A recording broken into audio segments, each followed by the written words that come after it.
Hello, all people might be watching. Who can tell? But anyhow, God, I hope I'm live. I'm gonna check if I'm really live. It's really hard to tell, like if I'm not.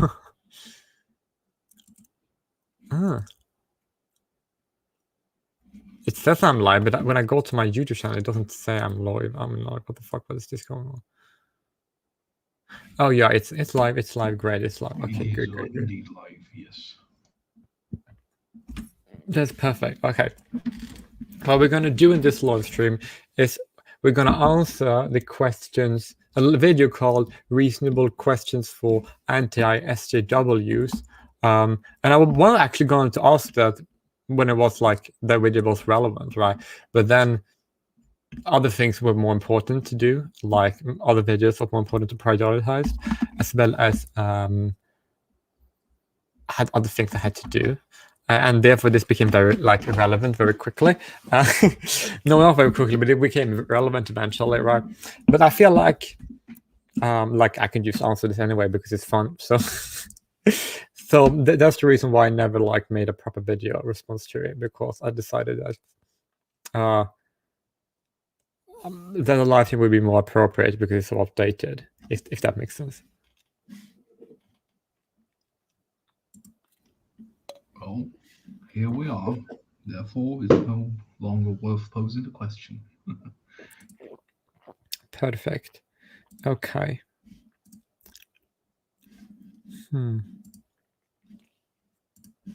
There we have the questions. Okay.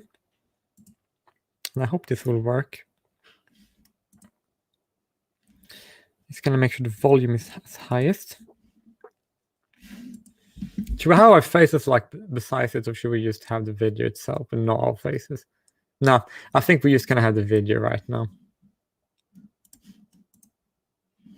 Okay, that's a good start.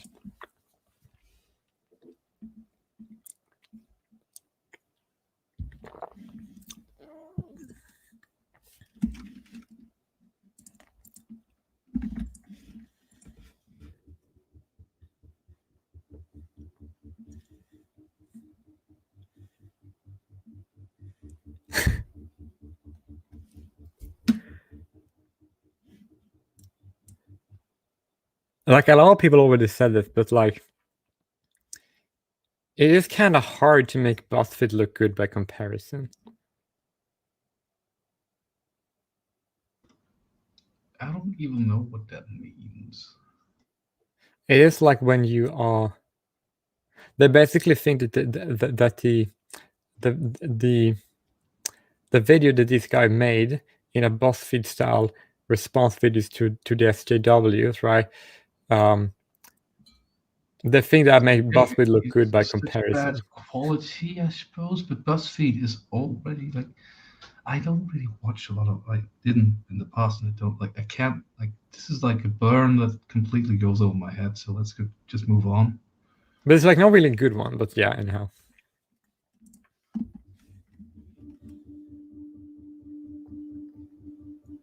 I think these are better than BuzzFeed's. Are you able to understand the irony of responding to the perceived political correctness of the left with exasperated reactionary hypersensitivity of your own? What is? Did you understand that? Because I didn't. It was a bit faint. Can you ramp up the volume some more? Oh shit! I think I can do that. We can ignore the question because he basically just said that it's ironic when people are responding very erratically to ridiculousness about political correctness by being if people are oh yeah, he basically said that when people reply to regressives being completely insane, oh my god, it's hard, hyperbolic and hysterical. By being hysterical, this themselves is ironic. It is not really ironic. Yeah, I know. I agree with you, but he said that, so yeah. Also, you might want to turn on the captions, even if they're auto-generated, they might help. Wait, did you find it hard to hear? Because I don't know. It was just very quiet. I can up the volume on my headphones a little bit, but it will be a problem in the video and the stream, I suppose, if it's too quiet.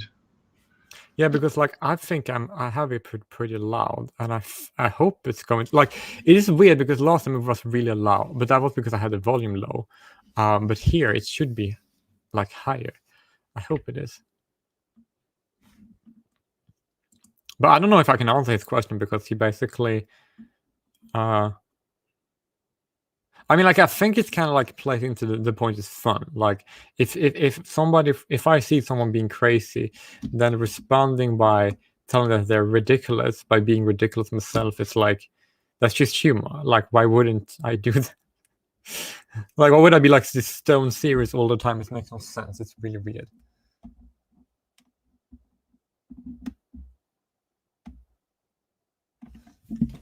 I guess it really wasn't a question in the first place, Jim.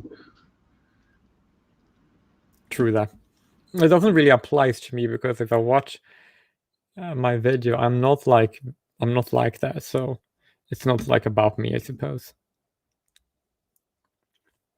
True. I can ask the next one. Is it with you people in skulls? I don't have a skull. I guess I made one when I was a kid in school. Skulls are cool. Cool. Skulls are cool. What's the deal with this dude? Like, why doesn't he have a skull? I don't know. It's like skulls are like pretty fun. Like I like wait, what the fuck do I like? I think it's about because like if you take an example of people that don't have like political correctness might have skulls or like skulls, it's because like if you go to countries like China where the place political correctness originated, right? They have like banned like any form of skeletal and skull like features for any form of commercial usage. That's why World of Warcraft is like it's censored in China so that all the skeletal parts is always covered up. And because of that, I believe that people who don't like political correctness might like skulls because of that. But that's just like really looking into if I really have to. But I don't really think that's much. That's news to me. Very interesting. I wonder why that is. But I'm pretty sure most people aren't aware of that fact. All my oh Lord, it's actually kind of funny because I actually do have a lot of skulls around me. That's kind of interesting to me. I keep my skulls in a box in the cellar. I hope that doesn't get misquoted. Like, I hate the worst framework. Look at his face. Like, what the fuck, man? Hey, he recorded it. He knew how he looked. And like that's probably like self-awareness. It's kind of stupid to like to make videos like that you are going to like people that you want people to reply to, and then those videos are have like these very frames that you can pause to make you look ridiculous. Like, I don't think you would want that if you're gonna make people, if you want people to reply to it, if that makes sense. Because if you look at her Riley Dennis video, right, she basically made it so that the cut is like so narrow that it's harder to cut them apart so people can respond to it because people were responding to it, right? But if these people want to respond, then they should edit it so it's like so they don't look ridiculous. That's just something I'm thinking. Yeah, they have the chance. They can just re-record.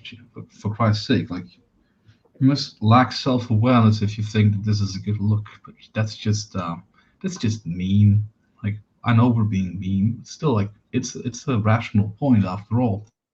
Yeah, we're not being mean for the sake. We're just being seeing what we think, and if that turns out to be mean, then we're not going to self-censor, I suppose. At least not here. Maybe they actually very unlikely hear this and then they reflect on it, push it out. But let's move on. Yeah. How do you define right wing? Okay, I think I can do that. I think there are two definitions that I can work with. It is the historically consistent definition, meaning being the reactionary and the hierarchical side of political compass. that would be the right wing, right, which is supposed to be deconstructional and parity side of the left. And the other, more simpler, logically consistent definition would be that the less government regulations, the less government control, and economic regulation altogether, the more to the right you're going to get. And the more regulation, the more control, the more to the left. And if the more property rights are being recognized and defended, the more to the right you're going to go. And I think that a lot of people, even who are very reasonable, can still be on the left, but they will just not be that far left, if that makes sense. I hope my definitions were good enough. I think that's good enough. Let's move on. Okay. Anti-SJWs often have an aversion to being labeled as right-wing, yet they regularly defend the right and bash the left. Therefore, why is being labeled right-wing a bad thing to you? Because rational people will not be partisan when it comes about these things. Like, this is just criticizing being anti-partisan. I mean, like, people that go off to the left all the time and not the right. Like, I think he basically trying to say that if you're all going to go off to the left and not the right, then why don't you want to be called right wing? I think that's what he's going for. But I think that the reason why that is the case is because a lot of people that go after the regressive left tend to be on the left themselves. They tend to not be that far left, or because the more left you go, the more government controls. That means that there's going to be a lot of diversity of ideas there. So I think that's the reason why a lot of people might not want to be called right wing, just because they disagree with other forms of leftism. Yeah, I mean, you react to things that are actually happening. Let's be honest, like what he thinks is the right wing doesn't really have a lot of power and doesn't really do a lot of things that are unheard of. Like they're basically doing the same things that they've been doing for a long time. And yeah, it's fair to criticize that every now and again, because it needs criticism, but it's not like they're providing as much things to be critical of, honestly. Yeah, and I would also like to say that even okay, here's the deal, right? I think giving the credit is he asked like how to define right wing, like rather than just defining it himself, and I think that's pretty and I think I'm kind of good that he did, because otherwise his question would have been kind of bad, but now it's kind of decent, right? Because the reason why so many people who are anti-SJW so want to identify as left wing and not right wing, it's because they actually are left wing and not right wing, and that is because I think Derek made a video about that. No, not about that, but he basically made a video that if people are going to be anti-feminist, then we shouldn't just be anti third wave or anti-SJW, right? And I think if people just want to be anti the most extreme, ridiculous part of the left, then that usually means that they are on the left, because if you aren't on the left, right, then you pretty much, then the left looking bad, you're just going to attack all of it, right? But the means by people, but if someone want to identify just the social justice warriors, right, and be against that rather than the left-wing ideas in general, then they usually are left-wing. Otherwise, they would just go against the left in general. Yeah, it's a classic thing which has been beaten like a dead horse. Like people saying, I'm a classical liberal, and I honestly think most of those people are correct with that, or people like myself who have been saying, I didn't really move anywhere with my views, or not that much, but the far left has moved a lot since I was like a teenager, where I was more down with that crowd, but it wasn't insane. So like they just shift the definition. So I have to criticize the crazy stuff, and that doesn't reflect on my own positions really. It's just, I think it's sane to criticize people going into extremes. Everyone who goes into extremes should be criticized. Yes, that is correct. But I would also like to add that that me, right? I don't not really entirely sure where I'm politically aligned. I mean, like, I usually just call myself federalist or fusionist, and I do get that that's more to the right than other people. And I'm very much in favor of going after the left, like very, very hard, because because I'm not left wing at all, right? So I'll basically, so this question kind of like not apply to me, but it's very good that I answer this, because a lot of people, not all, but many people, they give the social justice warriors a lot of the facts because they're on the left, right? And then just go attack the tone. They go out to attack the tone, but not the facts. But the facts are wrong. And I would just go after the facts. And that's why it's very, what you can say first. No, it was just reminded today. Actually, I read on Facebook a guy that I know that is like very in favor of far left stuff, like promoted some verdict that I told you about, and someone said, "Oh, but I hate when these Antifa people get away with that stuff legally," and he just responded, "So then you're pro-fascism." Is he an idiot? Sometimes. He's a nice guy, but he's very dumb when it comes to these things. Like, being critical of Antifa, even if you were being critical of them for being anti-fascist, which no one is, that wouldn't make you in favor of fascism. And people like that actually exist. It's maybe why I projected this on this Tim, or whatever his name is, that he probably assumes that being critical of the left makes you right-wing somehow. Well, I would say that he literally, he technically did say in this video, he technically did say that that a lot of anti-SJWs don't want to be called right-wing, and he said it, and the reason why he said it, the people he's talking about, they don't attack the right at all, and only the left, and that's the reason why I think that's why he wanted to know why they don't want to call themselves right-wing if that's what they do. That is fair. Like, if someone only ever attacks the left and never criticizes the right, but yeah, even then it doesn't make them right-wing. It just makes them biased. Yeah, I guess that makes sense. But like, with a lot of people, like this kind of stupid people, like, oh, if you don't like anti-fascist, then it means you must be a fascist. Like, no, that doesn't make any fucking sense, right? Like, if I remember when, I mean, like, I said it, that at least me and Derek had on some of his videos, right, when he basically sometimes critique the anti-SJWs, right, because they are just going after the most extreme, and they don't like go into the deep about actually the root cause of all the beliefs. And I agree with that. Like, I actually don't get annoyed with people that basically go after the extreme. They do give them the facts that equality is good, racism is bad, that anti-discrimination laws are completely justified, right? And if you believe all this stuff, right, then it's going to be a really hard time to go against the mainstream left, because you give them a lot of grounds already. So why shouldn't they take more? And I, for once, don't want to give them that ground, like, at all. I'm actually like, no, you can't.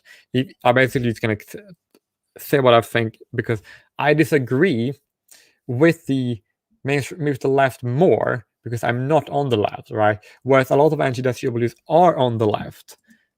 And so they agree with them all of the points, right? They do agree that racism is bad, and that and some people on the right agree with that too, unfortunately.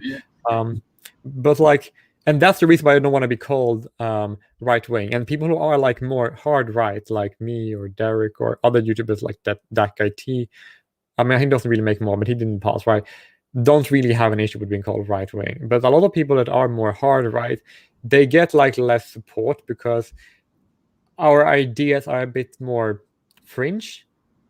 Like, and Triologic would be a good example of that too. Like, if your ideas are very like are more to the right, then you're gonna like a lot of people that are more center undecided. They are not going to be that it's not going to appeal to them. So therefore, the biggest people that are anti-SJW would probably be more in the center left kind of sphere, because it's easier to attract views, not because they're trying to, but that's just what they genuinely think, and that just, and because of their position, they get more popular. And then because they are normative, he's going to answer them a question this, which makes sense, but it's not really applicable to right-wingers who would go after the SJW left, but they will go after the whole left. So they will be less inclined to point out the regressive specifically. They would just say the left in general. Yeah, and I would say that when it comes to like the things that are actual like problems or bad things that exist, if you ask most people, they would say, yep, these things exist to a certain extent. And when you ask them, do you think it would be better if these things didn't exist? If we could do something, if it was possible they couldn't exist, probably that would be a good thing. And then when you would ask them, should we take action to try to fix reality so they won't exist, they would say no, because that's insane, because that's the decision of a megalomaniac that thinks that they know enough that they could change reality to and have the result that they envision. Yeah, that makes sense to me. And yeah, and I think that all the things we've been saying is answering this part of its question. Yeah. And if it's because right-wing is used as a pejorative, can you not see how labeling people as SJWs or regressives is also pejorative? I mean, like, if people use right-wing as pejorative, if it's inaccurate, then they will probably get annoyed, and people who are right-wing would get annoyed when people are being called right-wing who are not right-wing. Because for how it is now, the right is what is conceived to be to the right. In many countries are basically to the left. I mean, like, if you go to America, for example, the Republican Party is to the left of the Swedish economy, as it stands right now, right? And if people who are left-wing, and that means to the left, like, of the Republicans, even more left-wing, right? And if they were to call themselves right-wing, what you basically used to do is you are moving the overtune to the left. And I don't want that. So therefore, people call left-wingers right-wingers when they are not. I get that bothers me. I don't want that to happen. I don't want that to happen, because that doesn't benefit. That just benefits the left, honestly, because like the right, a lot of people on the left and the center, they will just pretend to be right-wing just to get power, because the right-wing establishment are actually just center-left. Also, the whole thing about the pejorative, like, the main reason why you call out SJWs for using pejorative and derogatives is because they're the ones that are saying that feelings are more important than facts, and you should always try to not offend anyone, right? So it's basically pointing out that they're hypocrites by doing this themselves. You can point out that someone's a hypocrite for saying you shouldn't hurt anyone's feeling, and that doesn't mean that you don't want to hurt anyone's feelings. I like using pejoratives when they're accurate. Like, if someone is being an idiot, I will use the word idiot as long as I can still legally do that. So I don't see the point he's making. Like, the anti-SJWs never said it's bad to insult people. Yeah, but he basically pointed out that being called right-wing is being used as an insult. He basically said that so many people, he assumed that left-wing anti-SJWs would find it an insult to be called right-wing, they would find it a pejorative. And I will say that I find it annoying when people on the left are being called right-wing, because the overtune being is too far to the left, and calling leftists right-wing is just pushes it even further to the left, and that is not good for people who actually want a right-wing economy, like a lot of our friends. It's not good for any kind of goal-oriented conversation to muddy up what is what and what means what and who is who and what they do. Like, if you call a left-winger a right-winger, what exactly is the takeaway from that? How do we work with that? And it's just making the conversation more complicated than it needs to be. Yeah, and especially as so many people on the right aren't right wing at all. They basically want a minimum wage law, and like that, and they think that like the taxation high, like taxing people's like bank account. Like if they think that those things are like okay, then why do they really want to be called right wing? It's like what the fuck? Oh, because they want it left and the left. But well, what basically it's managing that is, I'm like then you basically is making a controlled opposition. That's what some people allege, and they're called conspiracy theories for that. But that's what people call the mainstream right conservatives. Because they basically like accept all these left wing ideas as being good, right? And then you basically don't have a right wing in the country because of that. And that's like, and people who are right wingers, they will probably have an issue with that. And that's why I have an issue with like people calling left wingers right wingers, even pejorative. Like, but if I would, the actual politicians that you somewhat rightfully call conservatives, they should be reminded that the left wingers, the left voters that they're pandering to by this behavior are never going to vote for them. So they should stop pandering to them. yeah, right. And also, like, you have in places like Britain or in Sweden, when the mainstream right-wing party, they think that that Biden will be a better president than America. America's even though Trump, like, he actually want to increase the minimum wage. Like, that's how left-wing he is. This is insane, right? And then if the right in a country will think that Biden, who's even more left-wing, want even more taxation to be spent to all the countries, and they want even more regulation, that he is like the better candidate, then how are they right-wing at all? They aren't, right? That's just fucking bullshit, right? And that is why when people call all people who are anti-SJW right-wing, even when they're fucking socialist, that is really bad for the political right. It's really not good at all. It's terrible. Agreed. Well, let's move on. This video is probably pretty long. Yeah, but I just have one more thing to answer him, right? This is actually kind of important. He basically said that wouldn't you see that calling people SJWs a regressive pejorative? And I would say that I guess it could be, but like those are accurate pejoratives. Like if you call someone a negative thing that is correct, then it's still like that doesn't make it any less correct, because when people are regressive, like they basically think that they basically like are cocking to Islamism, right? Or they basically want to have state-enforced segregation, right? Then I'm gonna call them like a regressive because they are like that is like they want to go back to like a previous. They want to make everything about external appearance, like skin color and gender, which is like very backwards. At least when it comes to like legislation, people can do what the fuck they want in their private life, right? But if they want to legislate on that, then they are regressive. And if they are, I think we know what an SJW is like.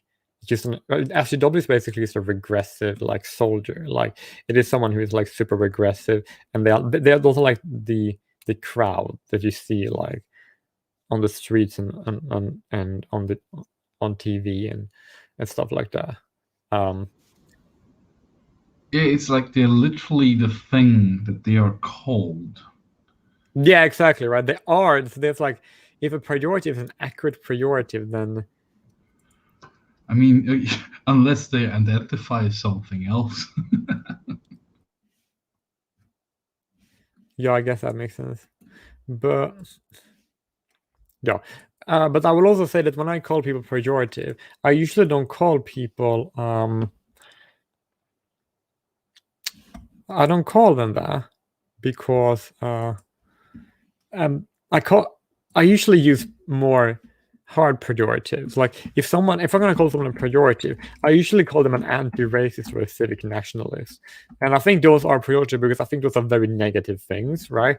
So, and if there people are okay with being called that, then that's an accurate pejorative. So yeah, also like there's no like direct like mirroring of the behavior when you think about like all the people that actually use immutable traits as pejoratives, like you're a fucking white male that's screeching dude, or oh, straight people, you know, like that's the irony of it all, that people that would in the past self-identify as SJWs and now are upset about the terms, they are the ones that have started with labeling, like doing the things that they criticize that are from the past, like when people actually use the term homo or fag as a pejorative.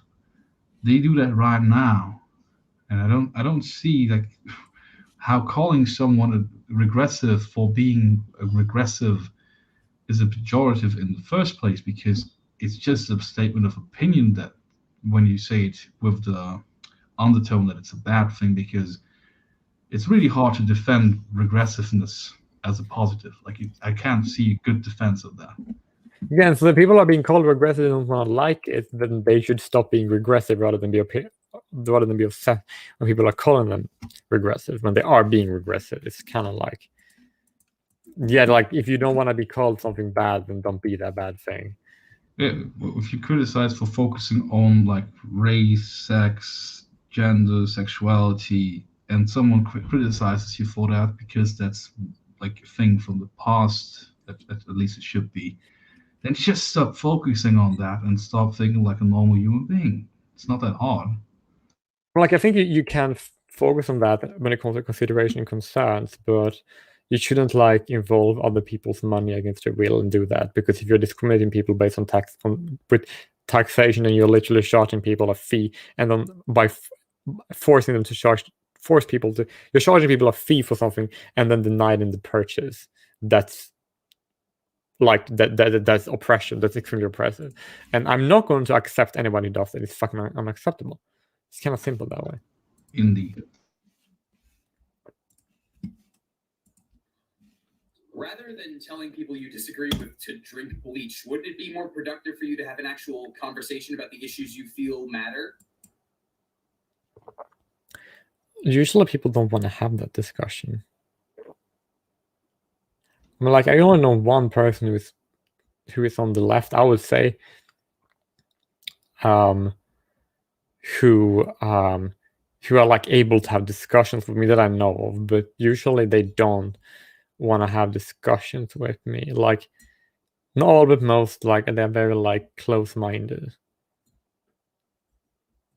That's why people say, ironically, California is more close-minded than Alabama or Mississippi, because I don't want to shit in Alabama.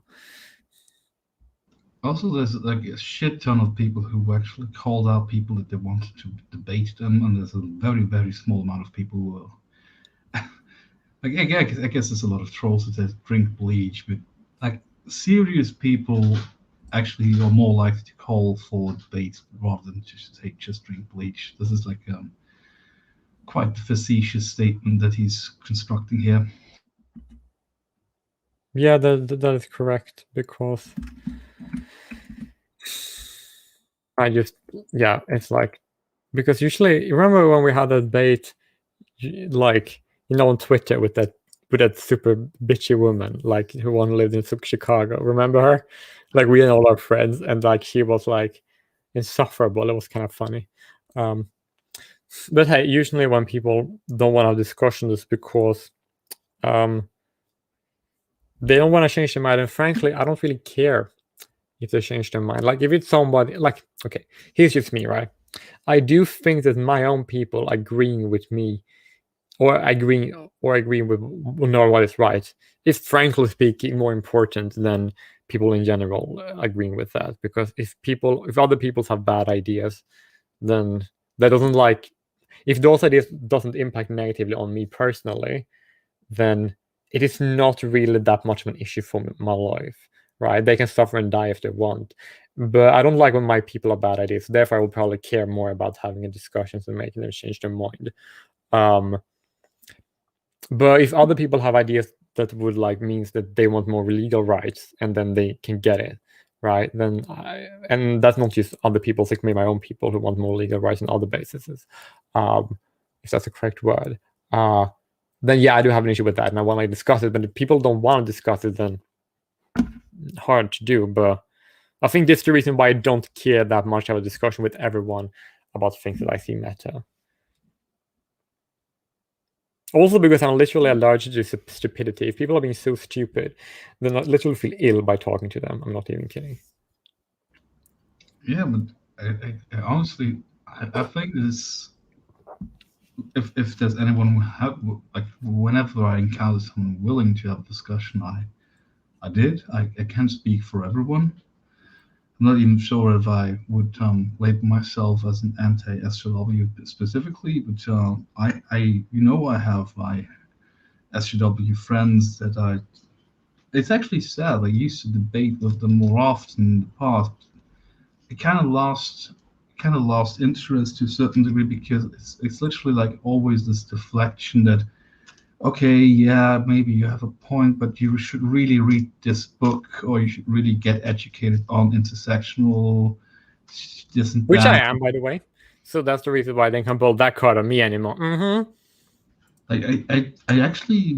I'm not willing to read books where the first 3 pages are just like so egregious that it gives me a headache, because it's like you feel the need to debate every sentence, but there's no one there because you're reading a book. Similar to this video here, like they can't respond to our criticisms, but Jesus fucking Christ, it's fucking annoying, and you get the gist of it very quickly. With like a lot of their writing is just like.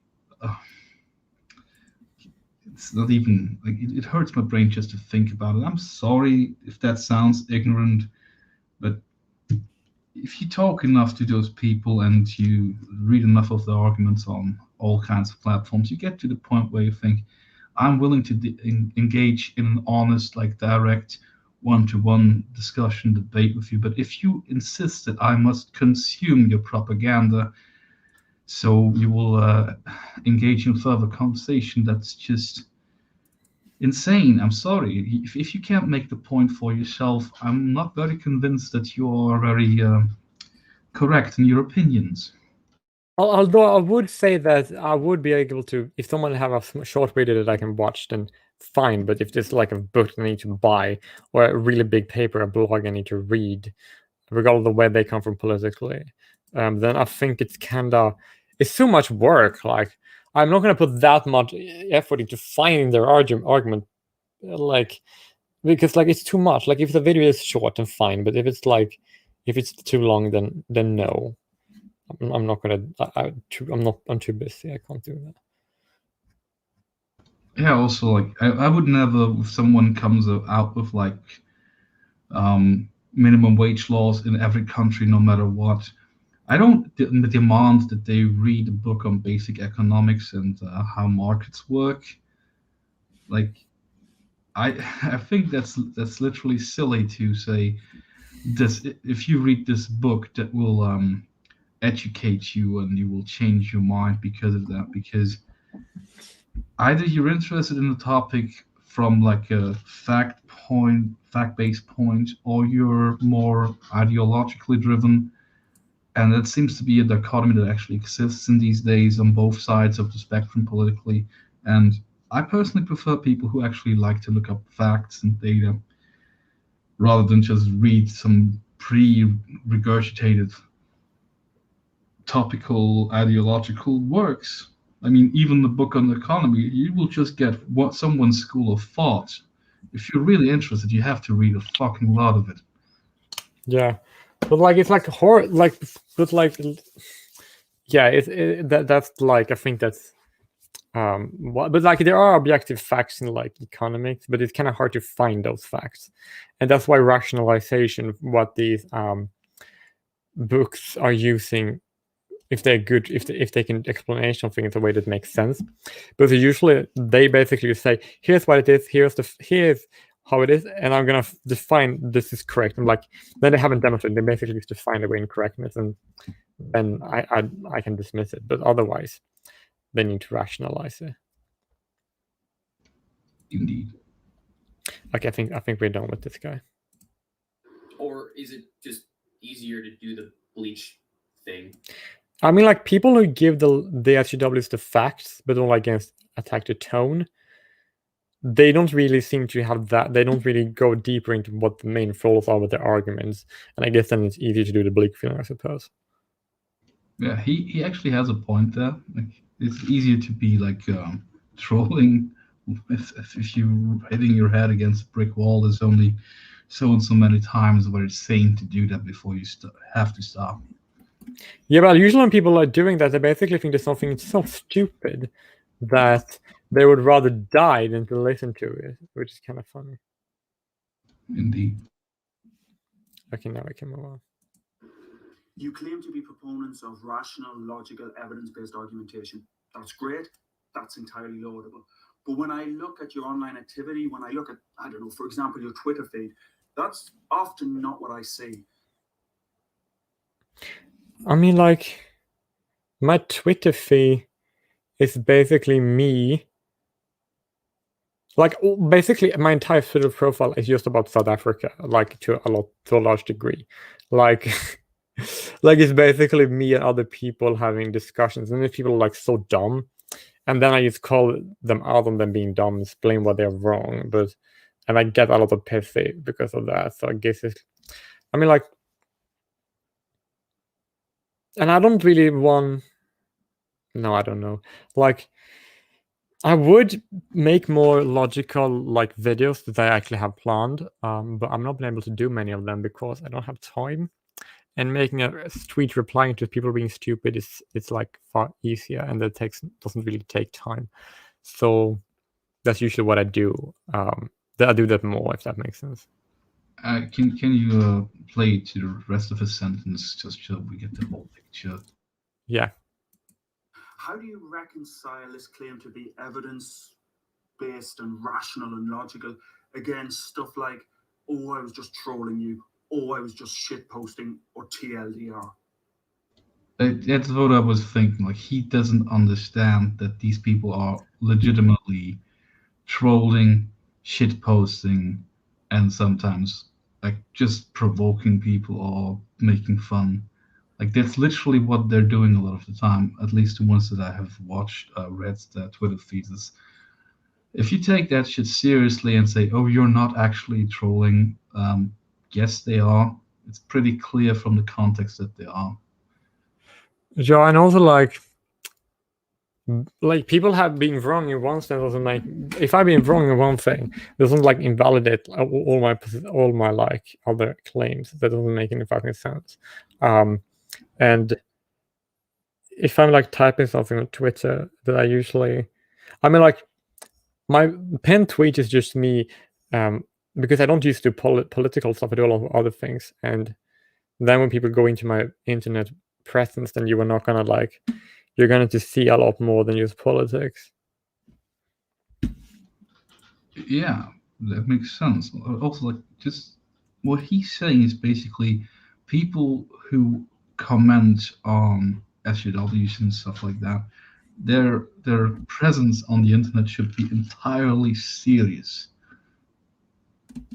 Like, literally everything that you write must be a very almost stoic sense of seriousness, and they can never just write something for fun. And if they do, and they say, oh, that's your opinion then, and they say, no, I was just trolling, and no, you were not. It's impossible. You can only post caveat exactly your opinion and what you truly believe. It's impossible to just write some facetious or funny or stupid or provoking thing. Like, you can't do that. It's not allowed to be fun. And if people, and also it's very clear, it's like, if I make a tweet and then use my tweet to dismiss my videos, if the topic is completely unrelated, it's very dishonest. Like, if I, for example, have a tweet, if I have a video when I talk about something, right? And then my tweet, and then I have a tweet to talk about something else, and then they can't really use that tweet to explain why I'm not correct in my video. That doesn't make any sense. At best, it's an ad hominem. It's very, very silly. Like, address the things that are being proposed. Yeah, and take things in. Don't like say, oh, but you tweeted, you called this person this bad thing, well, nobody can find that because I usually delete a lot of tweets. But yeah, I did that, but that doesn't mean that I'm incorrect when I'm describing that 1 + 5 = 6. Like, this is like very easy to understand, but at least it should be. Indeed. No, seriously. What is it with you people and skulls? Again, they're fun. They look cool. They do indeed. Look, I have another skull. Now I'm gonna title. Look, all the skulls I have. I have these 2 skulls, Yeah, those are very cool skulls. and also this skull. All these skulls. I can't carry all my skulls. Here's what is with me in skulls. Fun fact, I actually got one of these skulls just because of this video. I mean, Nice. I'm pretty sure a lot of these people would have like dinosaurs in the back if they weren't trying to be cool, because they probably also have some artifact, like some fossils of dinosaurs. Like it's just I think liking skulls is a thing across many cultures, both subcultures within cultures. It's just like, it's a bit nerdy, I suppose, but it's also like one of the coolest things. It's like skeletons. They're amazingly interesting. I don't even know why. Yeah. And I already mentioned the thing about China, so I'll just move on. Are you aware that the ridiculous buzzwords you helped to popularize, like SJW and cuck and regressive, have all lost whatever meaning they once had and only serve now as casual insults and pejoratives to derail any meaningful conversation? Cuck is literally a very old concept, and it is ridiculous to defend it, because a man who gets cucked is in a sad situation. It's bad that people make fun of it, but it is what it is. Cornuto, as they say in Italy. But also, like, I would like to say, I don't like when people look. I don't like when people call someone a cuck. Like, for example, if somebody, no way, I do it sometimes, but only if I, for example, like, they basically, you know, like the origin term of cuckoo bird, right? That is that they basically are raising, and then, like, because the cuckoo birds are being raised by parents who are not biologically theirs, and all the children die, right? And then that's what the term cuck comes from, right? And it does make sense to call someone a cuck if they are literally like, if they are literally proposing, if they literally are raising children that aren't in their biological interest. And what I mean by that is that if a person, right, raises a kid that isn't their ethnicity, or isn't their own biological kid, so isn't either one, then, like, regardless of the ethnicity of your kid, if there's a race mix, you can create a new ethnicity by breeding, right? Then it's yours. Or if you raise a kid that isn't yours genetically, but is your ethnicity, then it's still yours, like, because ethnicities have the same genetics, right? Neither of those examples is being a cuck, right? Although, if the kid isn't my ethnicity, and then if I raise him, then I would be a cuck, of course, right? And that's why the term needs to be updated, because that will be more closer to ethnological roots. And I would also like to add this, right? If a person is paying taxes and they go to single mothers, mainly of other races, I might add, like their ethnicity would be net tax contributors, right? And they don't have kids themselves, then they're literally paying for other races, for other people's children. They are all cucked. And if I, for example, raise a kid who isn't mine, but is my ethnicity, then I'm not cucked. If I don't have any kids and I pay net tax contributors to a tax system for single mothers who disproportionately aren't my ethnicity, then I am a cuck. And I think we need to, I think I need to, it shouldn't be used as a pejorative, and that's like, okay, but it was an interesting, I never thought about that. To be cucked in that sense is different from, like, if your spouse cheats on you and you have a cuckold baby, because you can leave that woman. You probably will have to pay for the child anyways if you. But then you're getting cucked anyway because you pay. But the other example is the government forcefully cucking you, and you can't even do anything about it. Well, I'm going to jail. That's cucking for real. And also when if a wife cheats on her husband and then they have kids, like if she cheats on a guy with the same ethnicity as her husband, then the husband technically isn't cucked because the kid he's raising is technically genetically the same as him anyway. So, but also the insult itself, I think, derives from before people used it widely, it came to light that there's like this fetish subculture with a cuckold fetish where men actually enjoy their girlfriends or wives cheating on them, sometimes even wanting to sit and watch. And that is more in line with the way that it's used as an insult. Like, you're basically enjoying being cucked. You're cucked. But like, if I'm going to call if a country, right, elects a politicians, right, who wants his own people, right, to pay taxes disproportionately to support the third world or other people, right, in the country and elsewhere, right, then it's literally those politicians are advocating for policies that is bad that would lead to his own people being cucked, and he's going to force it on them. Those politicians should be called cucks. Any male politician who wants his own... Yeah, but those people are evil, and when they should be called cucks because they're not just cucks; they're also evil. So yeah, I do think it's sad that people use it as a pejorative because have lost meaning, right? And that's bad because the meanings are very useful. Like when you call the political discussions, like they're very useful to have these meanings that I just listed, and that's the reason why I'm going to reclaim the term cuck and use it accurately. Because people using the term inaccurately doesn't mean that it loses the original word. It just loses this word to other people. It doesn't lose the word to me. So I'm just gonna call a person who wants to have welfare for the third world and mass immigration and welfare state for all the races than his own in the country too.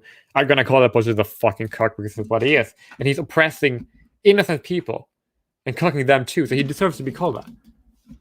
Yeah, I just realized I want to add that I really don't like when people say stuff like Prince Harry is a cuck because Meghan Markle makes decisions for both of them. That is not what cucking is. Yeah, that's inaccurate, and they shouldn't call him that because that's not correct. I'm just gonna call him a beta male because he is a beta male. Yeah, that would be more accurate. Indeed. Let's move on.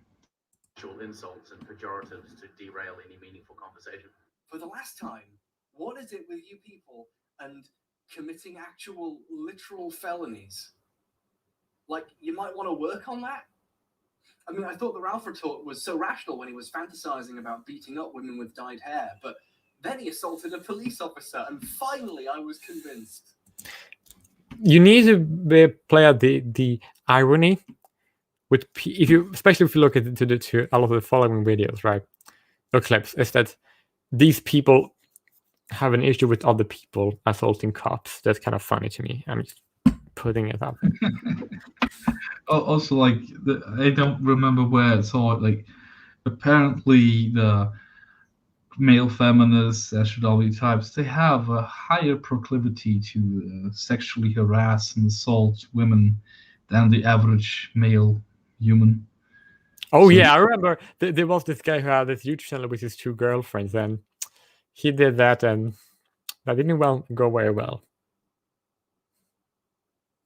Yeah, so like people can play like, but it's also kind of weird. Like, if people that doesn't have my ideology, like Ralph retort, he doesn't have my ideology, right? Like, who the fuck is an identitarian, fusionist person like me who really hates the West but love free market and don't like individualism but like collectivism? Like, it's very few people who agree with me. So there's very few people whose ideology or worldview would be the same as mine who would do something bad because there are very few people with my worldview on every aspect, if that makes sense. And I don't see anything I have in common with that bloke. So I just don't see it. Yeah. Also, like if there's some bad eggs who do some bad shit, like, oh, I'm gonna stop having my my objections to people because someone else who raised the same objections is also a scumbag and an idiot and a criminal. Like, why would I do that?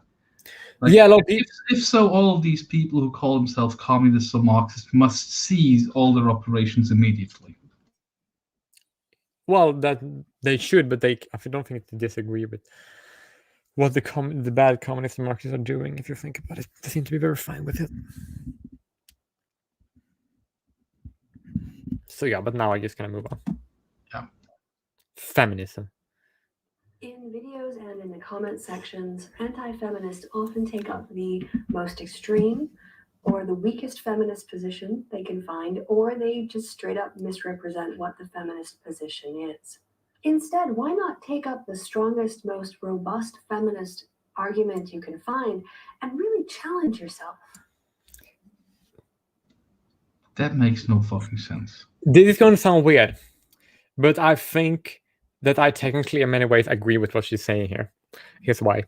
Because the problem I see with anti-feminism YouTube, I think Derek made this in one of his videos. He basically mentioned that the coffee shop's anti-feminist, they basically just go after the most ridiculous extreme feminists they can find. And because of that, they don't see how fucked up feminism is. They don't see right. And that is an issue where people just going against. That's why issue where people just go against the third wave, which is just anti-SJW. Because if they don't look, if I'm going to be anti-feminist, I'm going to be against it, like, period. Because I think feminism, basically all the time, was bad. Like, I'm not, and I think that there is not. I'm not going to go after the worst, like, least strong position they have, right? I'm going to go after the position that are stronger because I disagree with, like, not all of them, but basically all of them, right?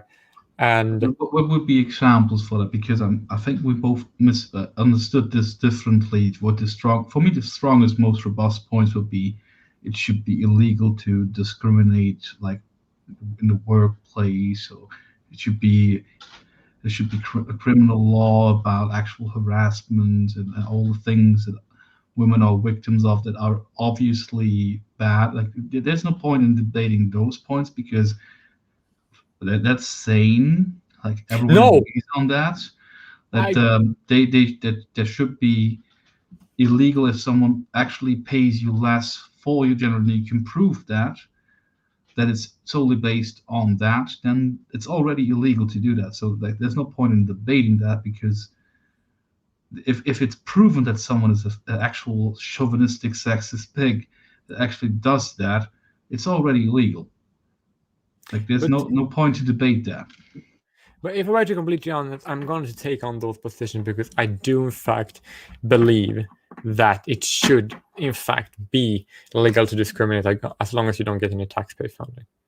I do believe that. I'm sorry, but I do believe, and therefore that's me going after the stronger position. Why would you even want if you actually do get the exact same work done with the same quality? There's no point in paying someone less.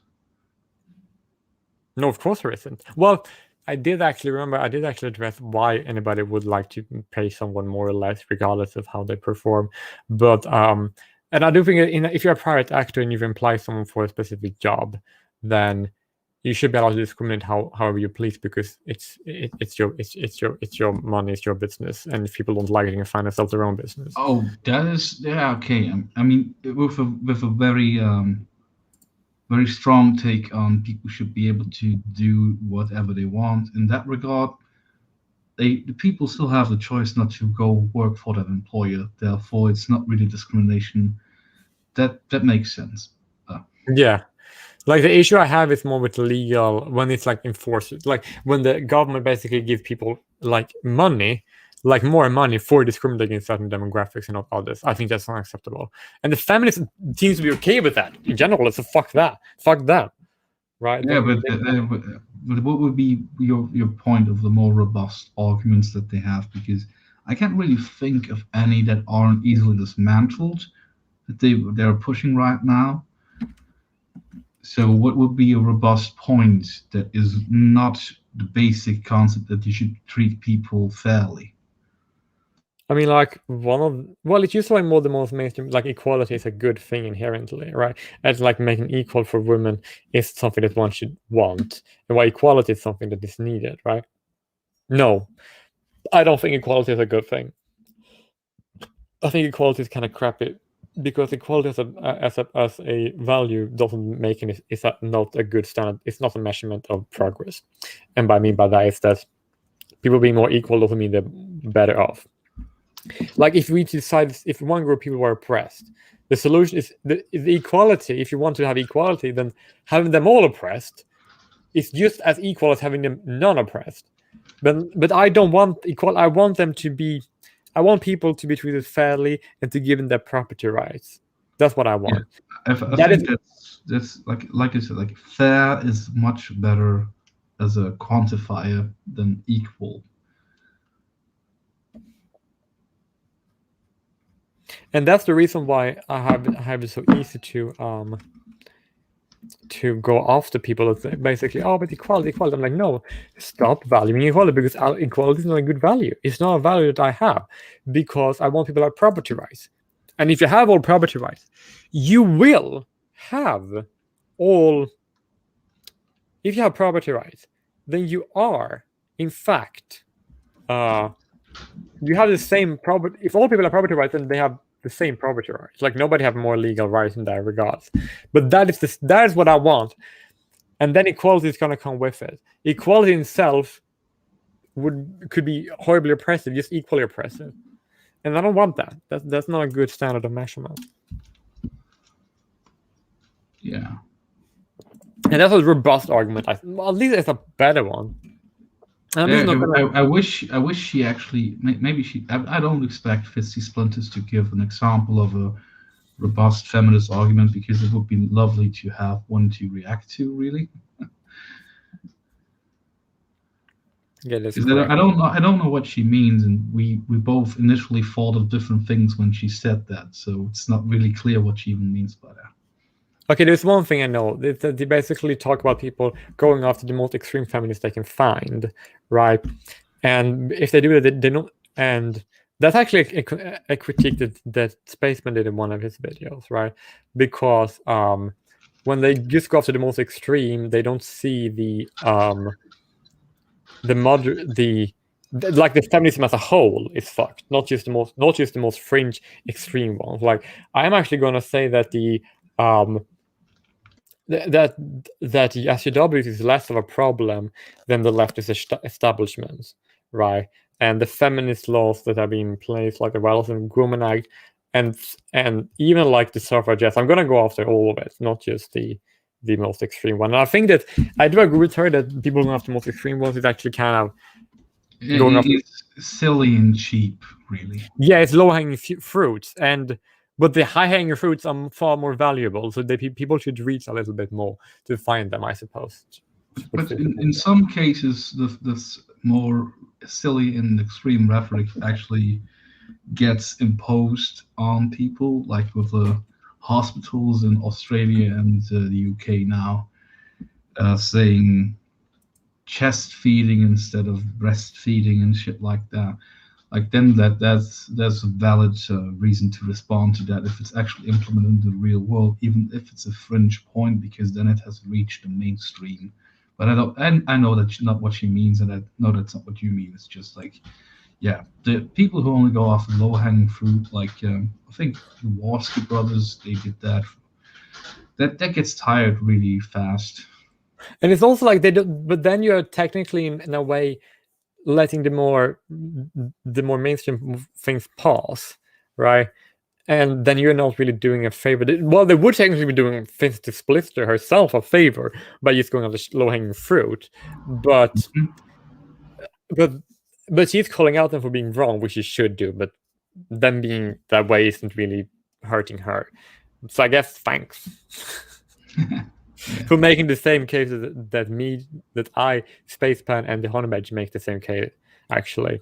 So good job. Thanks. We agree. Yeah. I am deeply concerned with male addiction rates, suicide rates, and abuse rates because I have worked with these issues in the quote-unquote real world. Would you be willing, as anti-feminists, to put aside your differences with feminists for the greater good of addressing these issues, especially as the kind of solutions needed are not necessarily gendered? And if so, I would actually like you to let me know, because I'm not fucking around or presenting any gotchas here. I actually really think that we could get something done if we work together. So, yeah. I don't know this person. If she's being genuine, that's nice.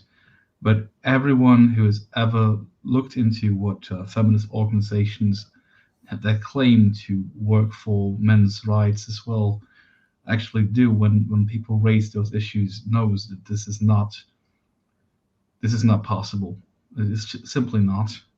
Yeah, like people have been, like men's rights movements have been trying to work with feminists when it comes to addressing gendered issue for like decades. And the feminists, they're not having it. They basically you say no, no, no, no, no, right? I would say that an individual feminist like her, sure, I guess that makes sense. But feminist organizations, their goal seems to be antithetical of the goals of what they are. What they want are antithetical to what she say that she wants, and I believe her, right?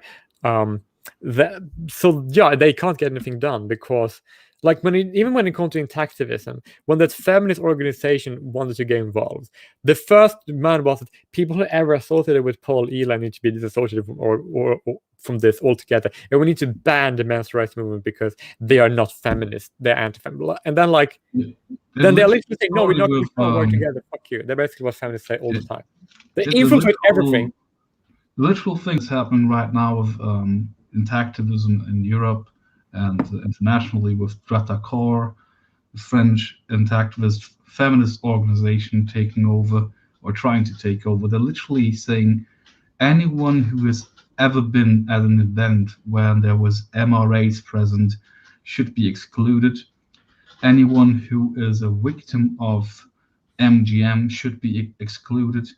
Anyone who has any problem with feminism should be excluded. So they basically are saying, yes, we want to work with men's rights activists, but actually we want to exclude all the people who are actual men's rights activists from our group. This is the only example that I have seen close up, and it's literally the most egregious thing ever.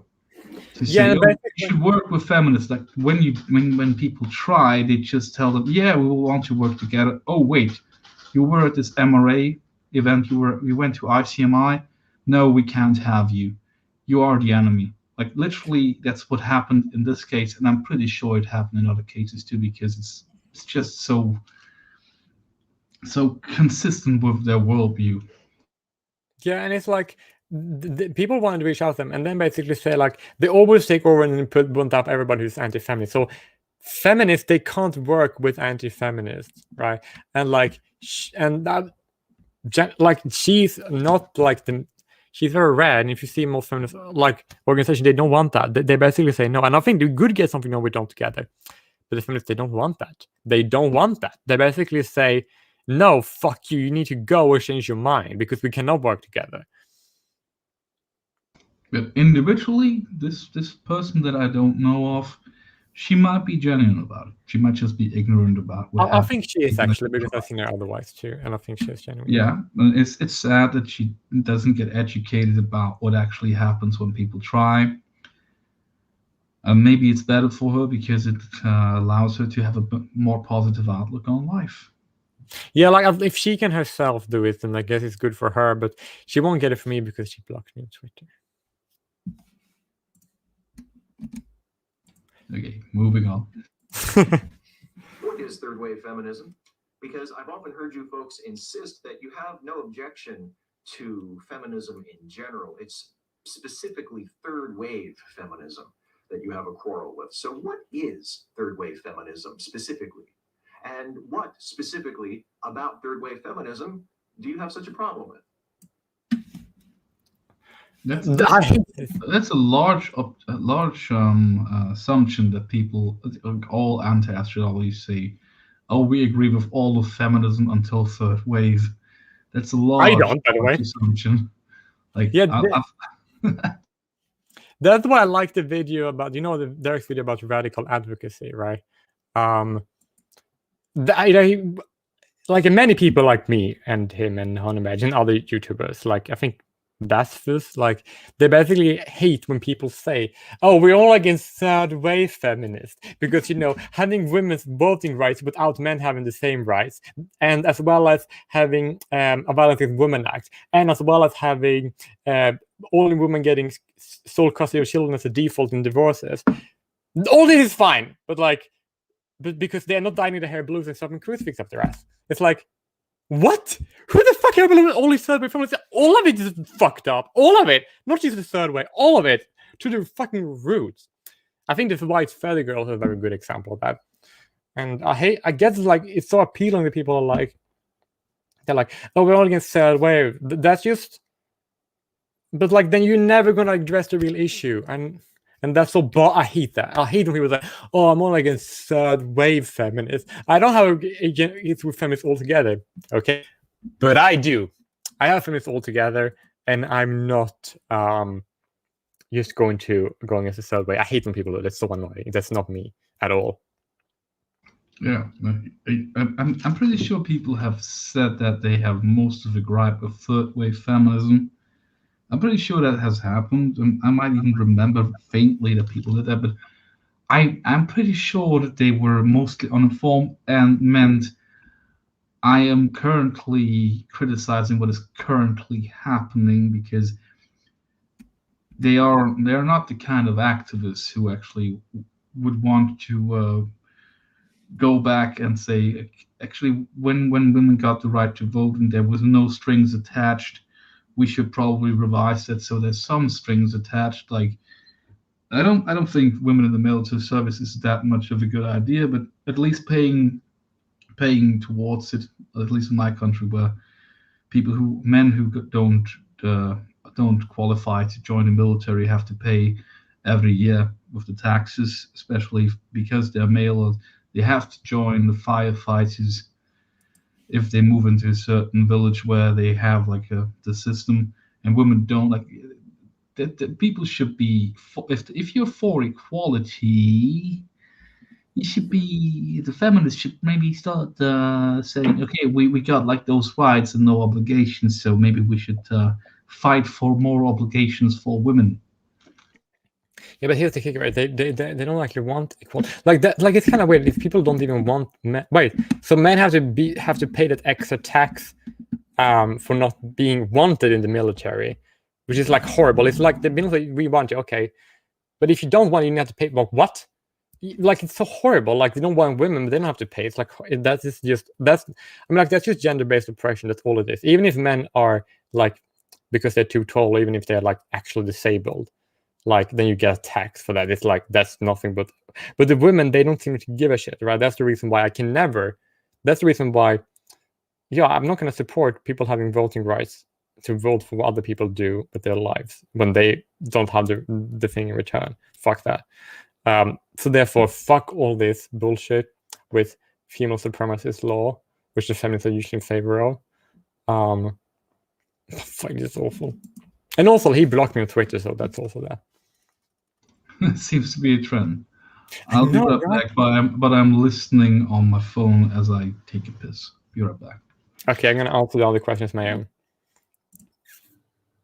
Why is it that this feminist represents all feminists, She don't. but this men's rights activist doesn't represent all men's rights activists? Whoa, wait, sexism all of a sudden? Ladies and men are different? So we're supposed to punch men and not hit ladies and open doors for men but not ladies? Fuck you, get out of my face, you tiny piece of shit. Do you have any? That's not an MRA. What the fuck? Why do you call this guy an MRA? He's not an MRA. Stop with this. This is bullshit. That's just a guy. on the internet being stupid. No, on like you're filming a random guy acting like an asshole. Well, he might actually have a case there because I don't actually know. He might actually people being sexist against him. That's why he acts like a bitch, which I guess that makes sense. But no, neither will represent anything. And the only thing that she actually is a feminist, and I don't know why the fuck he is, so he doesn't represent any political or movement. Because I don't know if he belongs to any, so he doesn't reflect all of it. Neither does she. Like, who the fuck says that? Nobody. Why am I continually asked to answer for the views of feminists if I agree with feminism's overall aims, but don't agree much with those particular feminists? Does that mean that I can ask you to answer for anybody who labels themselves similarly to you, even if you don't agree much? If you label yourself a political label, and another person used the same label, and then you disagree on politics, then that makes that label kind of useless. I mean, like, if a political ideology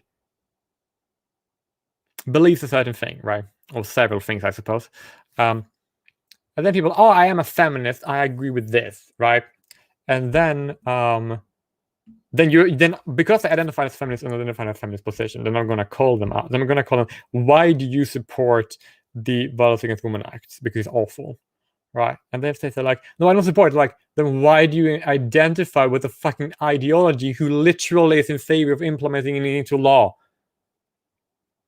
So if you identify yourself as a feminist, I'm going to hold you accountable for every single feminist position that have been made into law.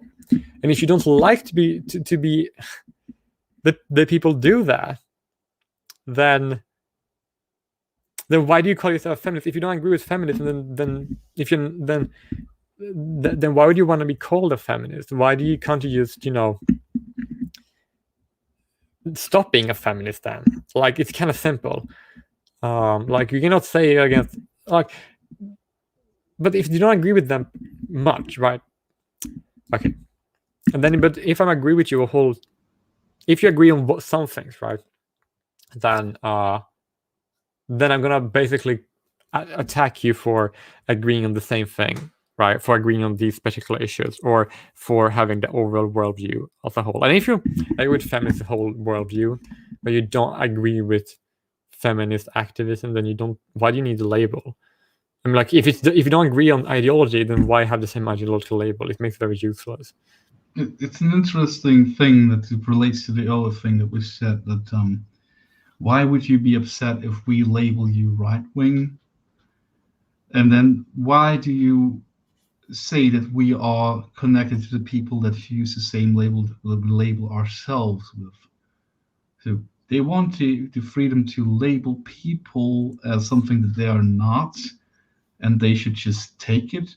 But if people criticize them for having a self-imposed label because other people who have the same self-imposed label, that's a bad thing. Yeah, and if they don't want to be called on why they supported the Duluth model, then why do they call themselves part of the ideology to support the Duluth model? It's very weird. They could say that I'm a women's rights activist or whatever. I have my own terms by which I operate. But no, they say I'm a feminist. But I don't want to be connected to other feminists unless they do things that I agree with.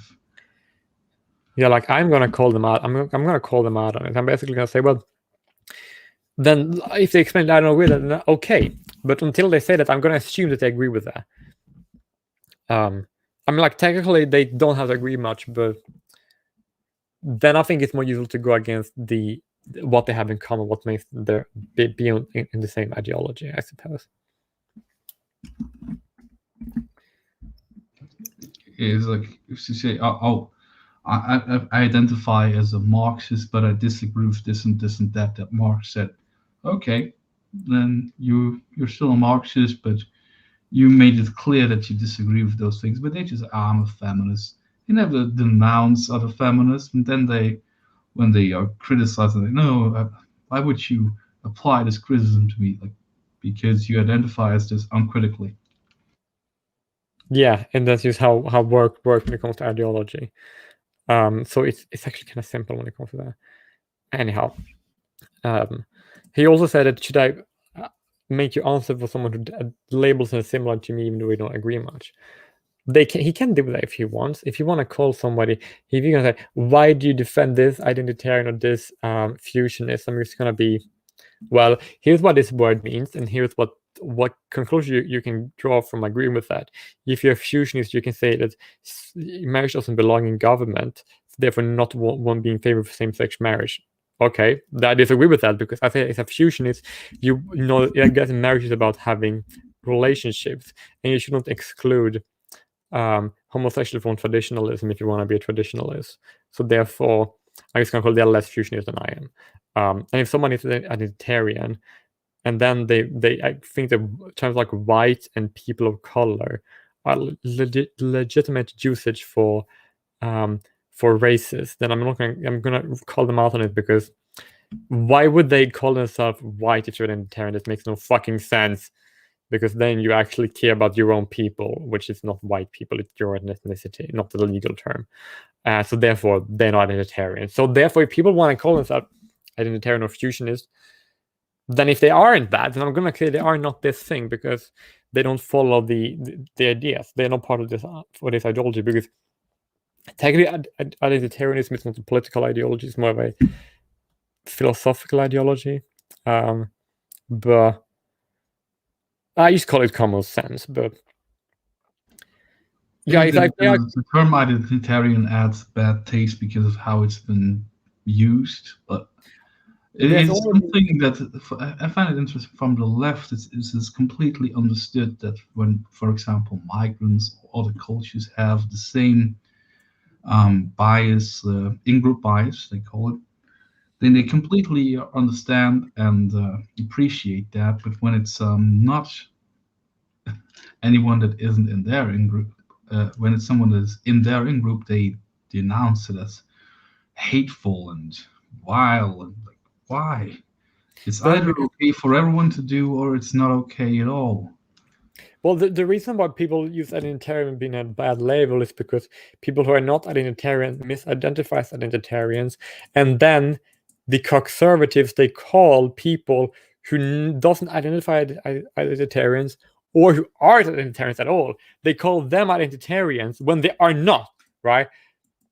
And that's because like they're used to the conservative neocons who like they don't want people to have an in-group preference, because they just want to make it about ideas, and that's usually some fucking bullshit. That's just the conservative who want to maintain power, the neocon power. They basically say, well, we just care about ideas, not about ethnicity. That's not important. I'm like, fuck that. Like they just call other people identitarians to make identitarians look bad, and I don't like that, because they are lying. They're misrepresenting people. So therefore, if someone identifies as identitarian when they were not, I'm just going to say why they aren't and explain why. Same with fusionist, by the way, right? Or federalist, right? Indeed. And I think that this explains it correctly. And that's why it's getting a bad name, because of people that they basically don't like identitarians, so they call people that other people identitarians, used to make all other identitarians who actually are identitarians to want them to look bad by linking them to people they have nothing in common with, which I hate. Yeah, they're just like equating it with being intolerant and xenophobic and all kinds of labels that aren't inherently shared. There's people who are those things simultaneously, but you don't have to be. Obviously, like it doesn't, like one doesn't follow the other.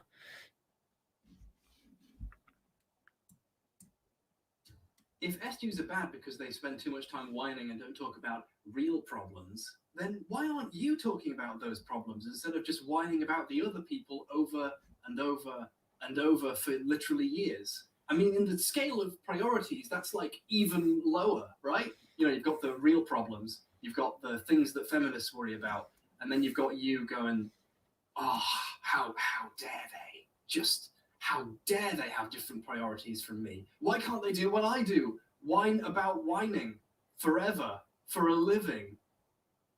That's healthy. Okay, I can actually answer this very, very clearly. It's actually kind of simple. That is that, okay, I actually talk about the real problems that I see with the world. And the real problems is usually, well, it's usually that my people are not as well off as they should be, or as they could be. And that's the problem. Or that I don't have the future to ensure for my people as I want to, which is also part of the problem, right? That's the real problem that I talk about all the time. The social justice crowd, or the left, is mainstream in general, the regressives, right? They are basically adding on to the real problems, right? Which is a problem, right? Because that makes it harder for normal people like me to address the problems, and it also they make it so that the normal people don't understand real problems. That they basically make people in the world not see reality the way it is, and that's a problem. It just makes the real problems worse. And they say that they talk about other things that doesn't matter, like and they use sexual assault, racism, right? Okay. If they really wanted sexual assault to be taken seriously, then why do they want to have a gendered laws based on sexual assault? That's just making the problems worse. Me calling out that is actually me caring about sexual assault and talking about racism as being a problem. And I actually do agree that I do have an issue with people talking about racism as a problem. Because racism is not a problem. Racism has not been a problem, and it can't be a problem. Because seeing racism as a problem is inherently a distraction from the real problems, which is never racist.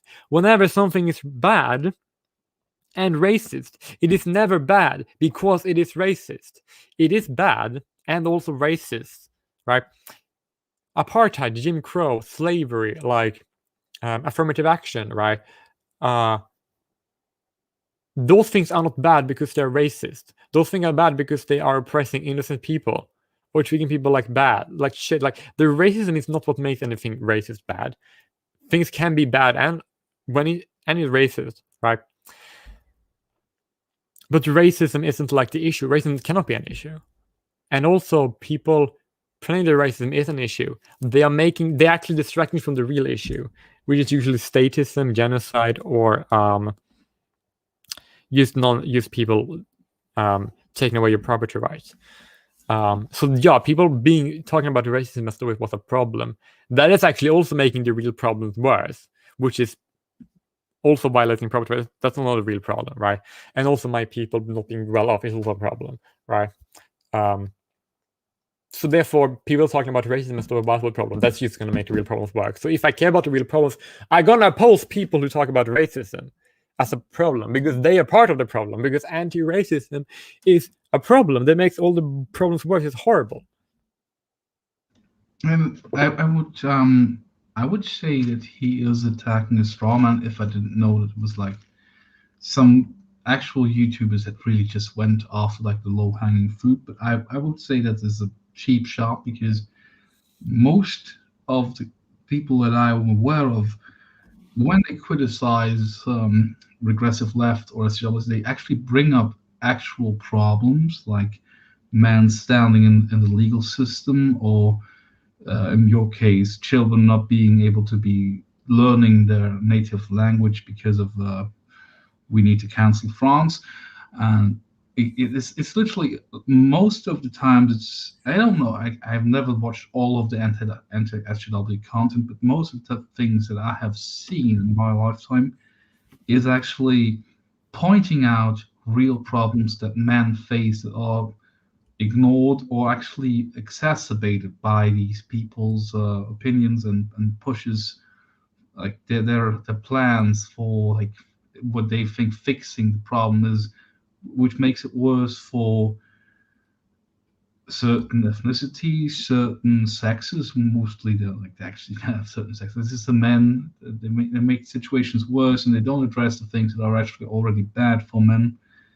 So saying that they are just whining about people whining about things is, yeah, there's certainly certain YouTubers that did that and still do that, but that's not a fair criticism of anti-SJWs at all.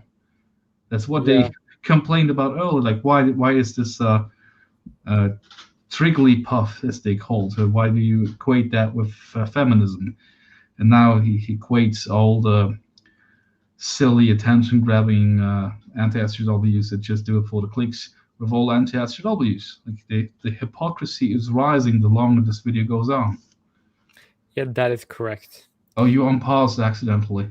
No, I did it on purpose because I already had it. Okay, didn't want to miss-skip it.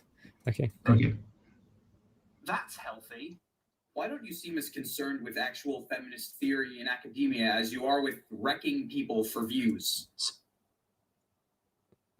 I am, probably because it's promoting hatred. Like, feminist patriarchy is the main issue I have with the ideology. The core of the ideology is fundamentally flawed and broken. And I have an issue with that. I don't wreck people for views. But if you're on YouTube, it's going to be more YouTubers who wreck people for views than, for example, Karen Strawn, right? And I would be more in line with the Karen Strawn who actually go against the academic theory. Like, that is an issue. And I'm very willing to. I always do that. Like, the theory that like the patriarchy theory literally says that men throughout history oppressed their wives, sisters, daughters, and mothers in the same way people would oppress another race they came in contact with. There is no reason to have that group of an in-group preference on gender as one have with any other aspect, because you share your family with people of your own gender. And that is used to say that men are just naturally born to be awful. And I actually have a lot of people going after that, and I'm going to do too, but many people don't because it's uncomfortable. But it's true. That's what feminism is terrible. Yeah, this assumption is completely insane. Like, they also have next to no proof of that. Like, there's some stuff that is weird and bad in the past, but there's literally like ancient law, like from the medieval times in Europe, where marital disputes were solved by actual fist fights where the man had to stand in a hole and the woman could kick him in the face. That's oppression of the women for you. Yeah. Do you have that? Yeah, I have a problem with the main issue. Sorry, post on Steve Sheridan blocked me on Twitter. Like, I've never, like, it was so early.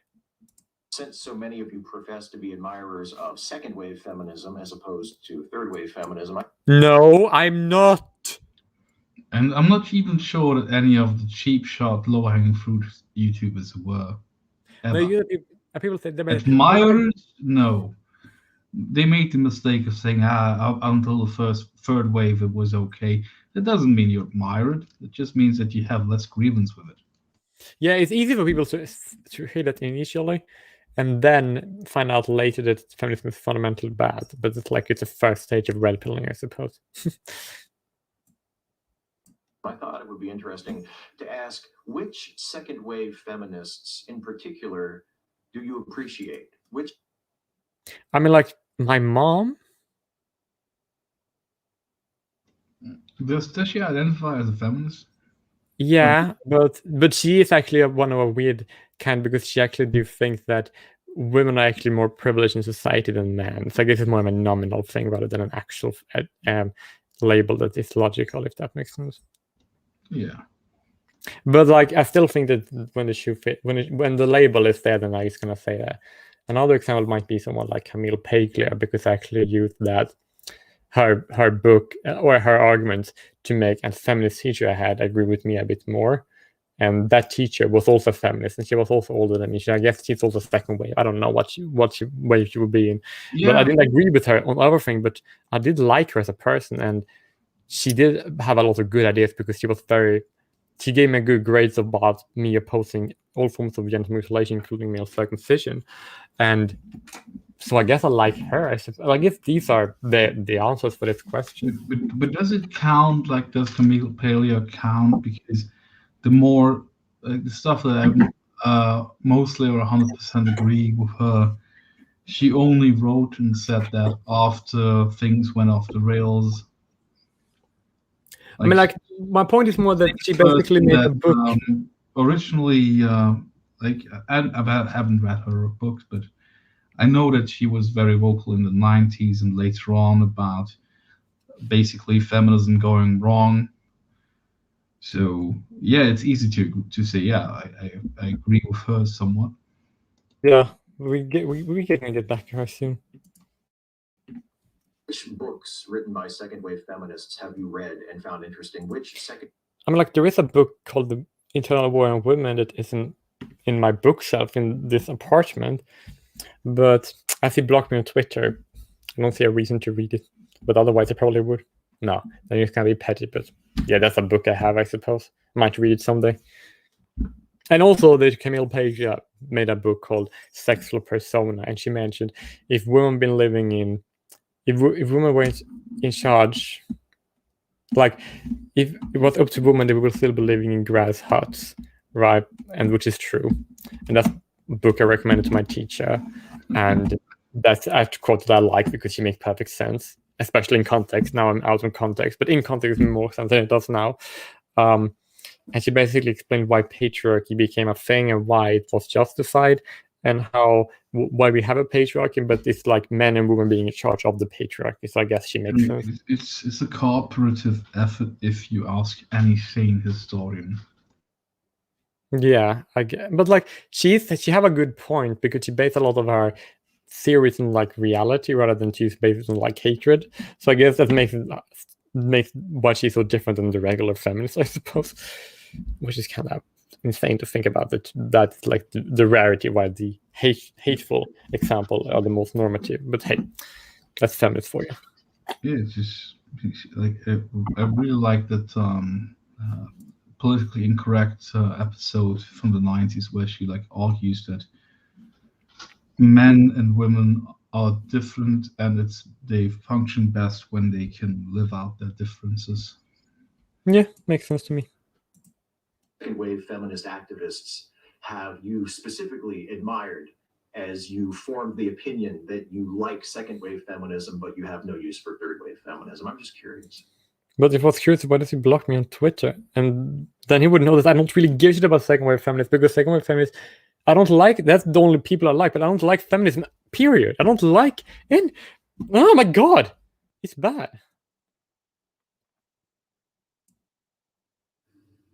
You do understand that reading the title of a book or an article or watching the first 15 seconds of a video is not going to give you a deep, nuanced understanding of what that book or article or video is about, right? That being said, how can you expect to understand or critique feminist sources if you don't even attempt to understand what they're trying to say? Why is Trump? Oh, I have tried. I have read more than I find healthy. It doesn't get better if you read more. It is. It's literally saying you can't be critical of Adolf Hitler if you don't read all of Mein Kampf. That's actually a very good analogy.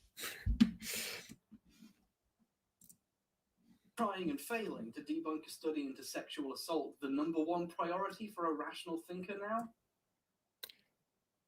now? Section.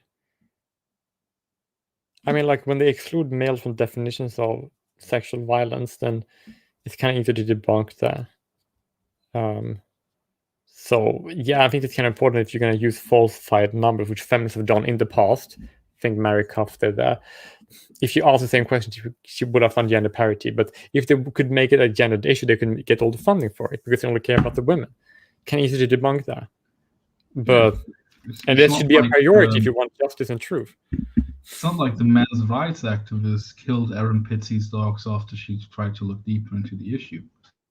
Exactly, right? And now you don't really dare because you don't want to be the victim of terrorism.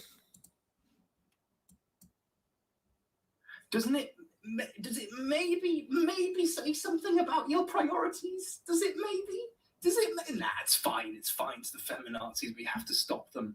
They're taking away our video games. No, they're only taking away my rights to literally becoming a parent. Literally speaking, that's what they actually want to do. I'm not Also, even kidding. The video didn't age really well because The Last of Us 2 was it happened. They what? They wanted to take away video games? That was like, I guess that was still in the time where Gamergate was a thing. No, it was 2016. So that it was all after Gamergate, and by now we have literal video games where they take away from Japanese games. They take away like the titties, which you could say it's not necessary for a game to have nice titties, but some men like it, and they have The Last of Us 2, which. Nah, I'm not going to go into that. It's like everyone agrees it's terrible except for some people who don't like video games. Oh, priorities. I'm actually gonna. If you put priority on the table, I'm gonna say it. If you believe women's rights are equally important to men's rights, then you have bad priorities.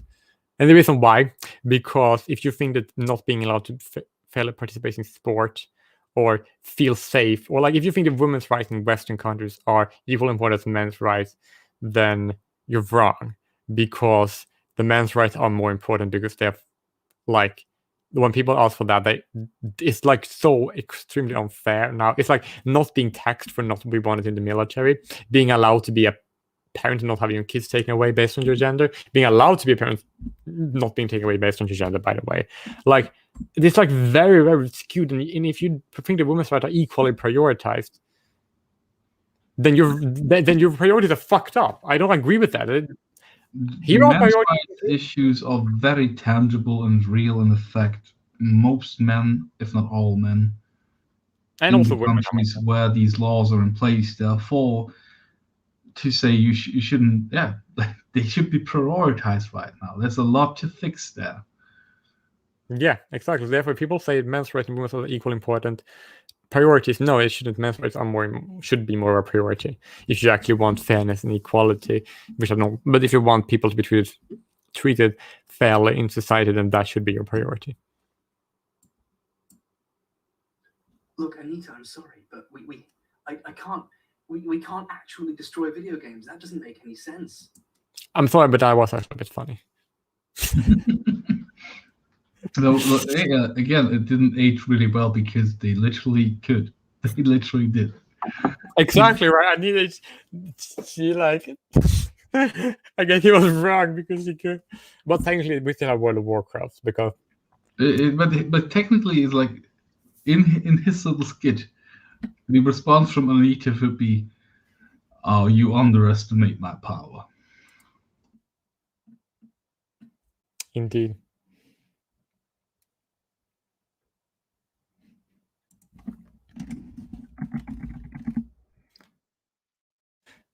Okay, now discrimination. One of the major arguments that I see in many of your videos is that it is possible to separate criticism of the religion of Islam from the actual Muslim people. And yet, this line seems to be crossed very often. I see things like raghead or camel fucker or other things like that in your comment sections. I see people taking very serious shots at Muslims in videos and hangouts, and they don't get called out, at least not that I can see. So, I mean, like, I would call it out if it happened in my channel because I used to live in a Muslim household, so I don't really have that much of an issue. And also, like, people saying stuff like raghead and tower fucker, I think those are more anti-Arab racism rather than anything to do with Muslims, because you can call Christian Arab that too. It's equally racist. Like, that's the separation. And if people fail to call out that I don't even call it criticism, that is outright like hateful comments, then they should be criticized for it. But it doesn't really apply to most anti-SJWs at all. But it's more like people in this comment section, I guess. Some people like Tree of Logic really don't like Tree of Logic, for example. She don't like Islam or Muslims. She's so anti all of it. Because that's just because she used to be one herself. So I guess that makes sense. Yeah, but to say like people don't moderate their comments well enough, like most of these people aren't like full-time YouTubers, I suppose. Like it is actually the simplest solution is to turn off comments, and then you get criticized for that. Yeah. But to actually moderate comments, that is a full-time job if your videos get any traction. Like you can ban words like raghead and towel fuckers. I guess that makes sense if they happen often. But technically, and therefore people that post those comments are not visible by others. But I would also like that implies that people have a technical literacy of knowing how to use those methods. True that. I would give people the benefit of the doubt that they don't even know that they could do that in many cases. And I don't really get enough comments for this to be like to be relevant. So my question is this: why should a person of conscience who is concerned about the Muslim people in their community not being harmed or mistreated, why should they believe that you're actually only attempting to look at the ideas and talk about the ideas if you ignore bigotry that's occurring right in front of you? And in that light, would you be willing to break bread and salt with moderate Muslim people on your videos, have hangouts, invite them to your channels, just in order to build some bridges there and to learn more about what they think and how they feel and what their experience has been? So that that's what we do. Like, I think there are Muslims in my Discord service. I guess that's like already we already do that. That's not like I literally tweeted a person who wanted to debate whether or not MGM is okay with the utmost respect when we're on a different server. Like, it is not. Like, this is a very weird.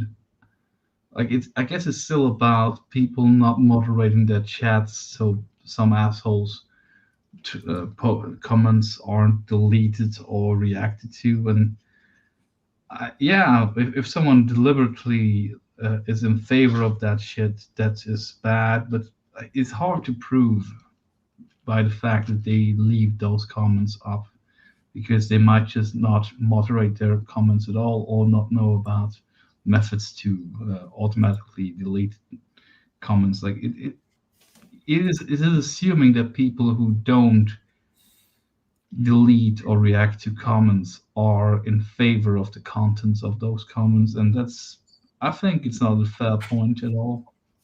True. Yeah, and like I think that's my answer. But if I only care about Muslims being treated in their communities, well, Muslim women who are Bosniaks, right, lived in Sweden, they fled genocide, who usually don't wear a hijab because they don't do that. It's regular, right? Most of them don't, right?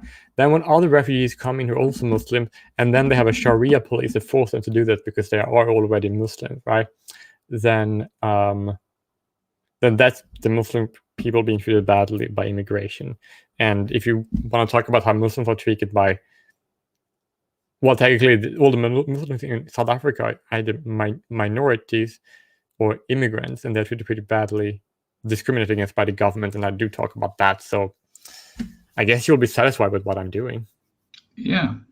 Also, I've been talking about that we should stop ignoring the crimes that Muslims do to Muslim women who don't follow the Sharia law in Germany quite a bit. Oh yeah, and also like there was also the men who are being Muslim men are being the victim of all honor killings. That's kind of which nobody even fucking know about, right? I still know about the women, but this is actually really concerning, and I do care about that. So I guess that's my answer. Yeah. that information and knowledge can be furthered. Do you deny that? Okay, next I need to go and wash my hands and take something to drink. So can you answer this question? So when this question is finished, can you answer it while I'm back, and then I will come back and then answer it myself. That's okay. Sounds kind of hard. Like how will it stop? Pardon? Was there like you think there's a question posed here? It was just the end of the sentence. No, but the next he's gonna ask a question, right? And then would it be okay if you pause and then I can react to it? Okay. Yeah, and then I'll come back and react to it when you're finished. Okay, that makes sense. Information and knowledge can be furthered. Do you deny that systemic racism against Black people is like a thing in general? If so, I mean, like, kinda. I don't actually know that. Like, I do. People can point out that in law.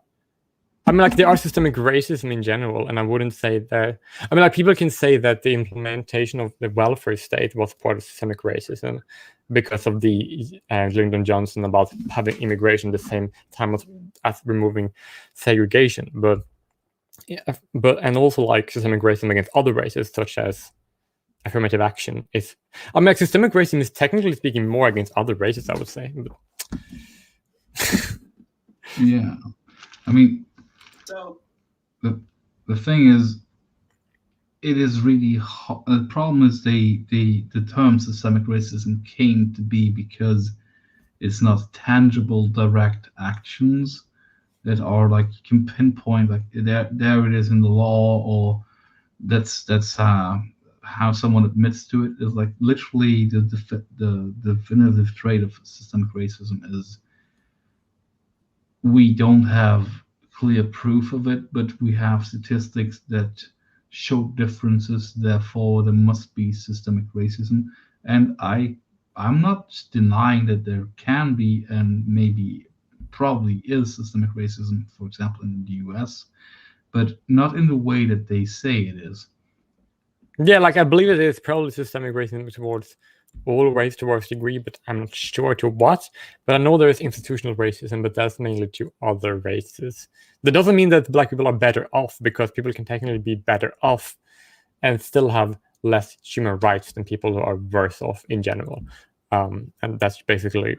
And most of the things that they offer as examples of systemic racism is actually class-based inequality that happens in all societies, and the fact that certain groups are overrepresented in the underclass is a very complex historic discussion of why that is and why that it perpetuates to this day. And most of the reasonable points about it, they are not systemic.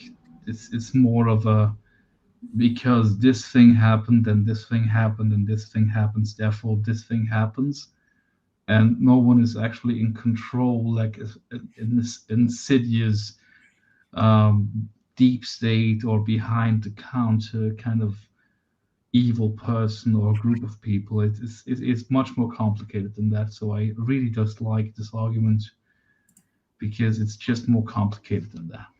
Yeah, I will go when he's done with his question. I'm sorry if I didn't go now. what? Okay, just step up. Just cover your ears for a second and let the smart people talk. If not, why is it so much more important to you to demonize groups like Black Lives Matter than to actually use your platforms to discuss actual solutions to issues surrounding race and racism? If you've ever discussed. Okay, now I'm gonna go. Okay, so the reason why people criticize Black Lives Matter is because the founders are proud of being trained Marxists. The reason why people criticize Black Lives Matter is because their operations have been making excuses for actually not black people, all the rioters looting and burning down black businesses. Like it's the same as in the 90s, where the riots they actually just fuck with their own people or with the people in their own neighborhoods, to be more precise, and that it's just, they say Black Lives Matter, but everything they do, everything they stand for, and everything they actually say that they are has nothing to do with the issues Black people face. It seems to be an activist group. It seems to be a politically motivated power grab attempt that sadly in some places is working. and the name itself is very, very carefully chosen, because who would disagree that Black Lives Matter? No one except for actual racists, like literally anti-black racists. That's the only group that would disagree with the statement Black Lives Matter. And if it was about that, that would be acceptable. If it was actually about Black lives, that would be. I don't think, and if that was the actual main goal, the core of the issue, no one would have a problem with that, except for the point that the framing of the sentence of itself creates a false dichotomy, because it's not a good thing to say this or that matters. But they're literally a neo-Marxist group of radicals that have shenanigans in mind that have nothing to do with protecting black men, who are the main victim of violence, and they don't have any intention of fixing the issues that end up with black neighborhoods being such bad places to live, which is very bad for the people who are born there, the people who live there. So this is all bullshit. Like, if I guess this video is older, but they admitted that they were not literally trained Marxists back then. And the women who run it, they have never shown any sign of being in favor of addressing the main issues that are affecting Black lives in America, which is black on black crime, which you can't even say, because apparently it's racist to point out the main point of death for the population. Oh, and I can also add that Triolog, I'm actually gonna say, link the video of Triolog when she debunks Black Lives, when she went out of Black Lives. It's a super good video. Like, they are an LGBT feminist organization who believes in radically different things than I do. And I just can understand why I disagree with them, why they are wrong, and why their ideas are bad, right? And it's actually kind of, and I do want to have a serious discussion about race and racism all the time. I do that all the time. Here's how I do it. I basically racism, that I talk about race so much. Like, that's like the main focus of what I do. And it's like, and there's actually a lot of things I have to say about that. And that is that, well, I can't fit it on all here, but in my channel, then that's what I want to talk about.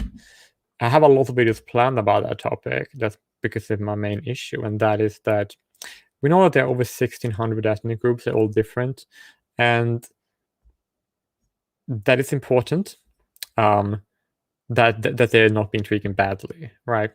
And I mainly care about my own people, and that's fine.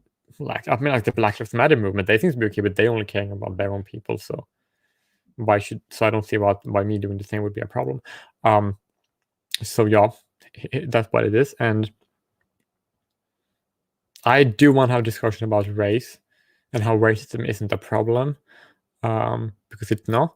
But people become racists for reasons. Like, if people want to define their in-group preference based on their race or ethnicity as being the opposite of what would be good for other people, then being racist is a very natural response to that. It's completely logical, and I don't see an issue with it. That's just people responding to, like, if you accept the idea that this race interest is opposed to what you want with your life, then they have a reason to be racist.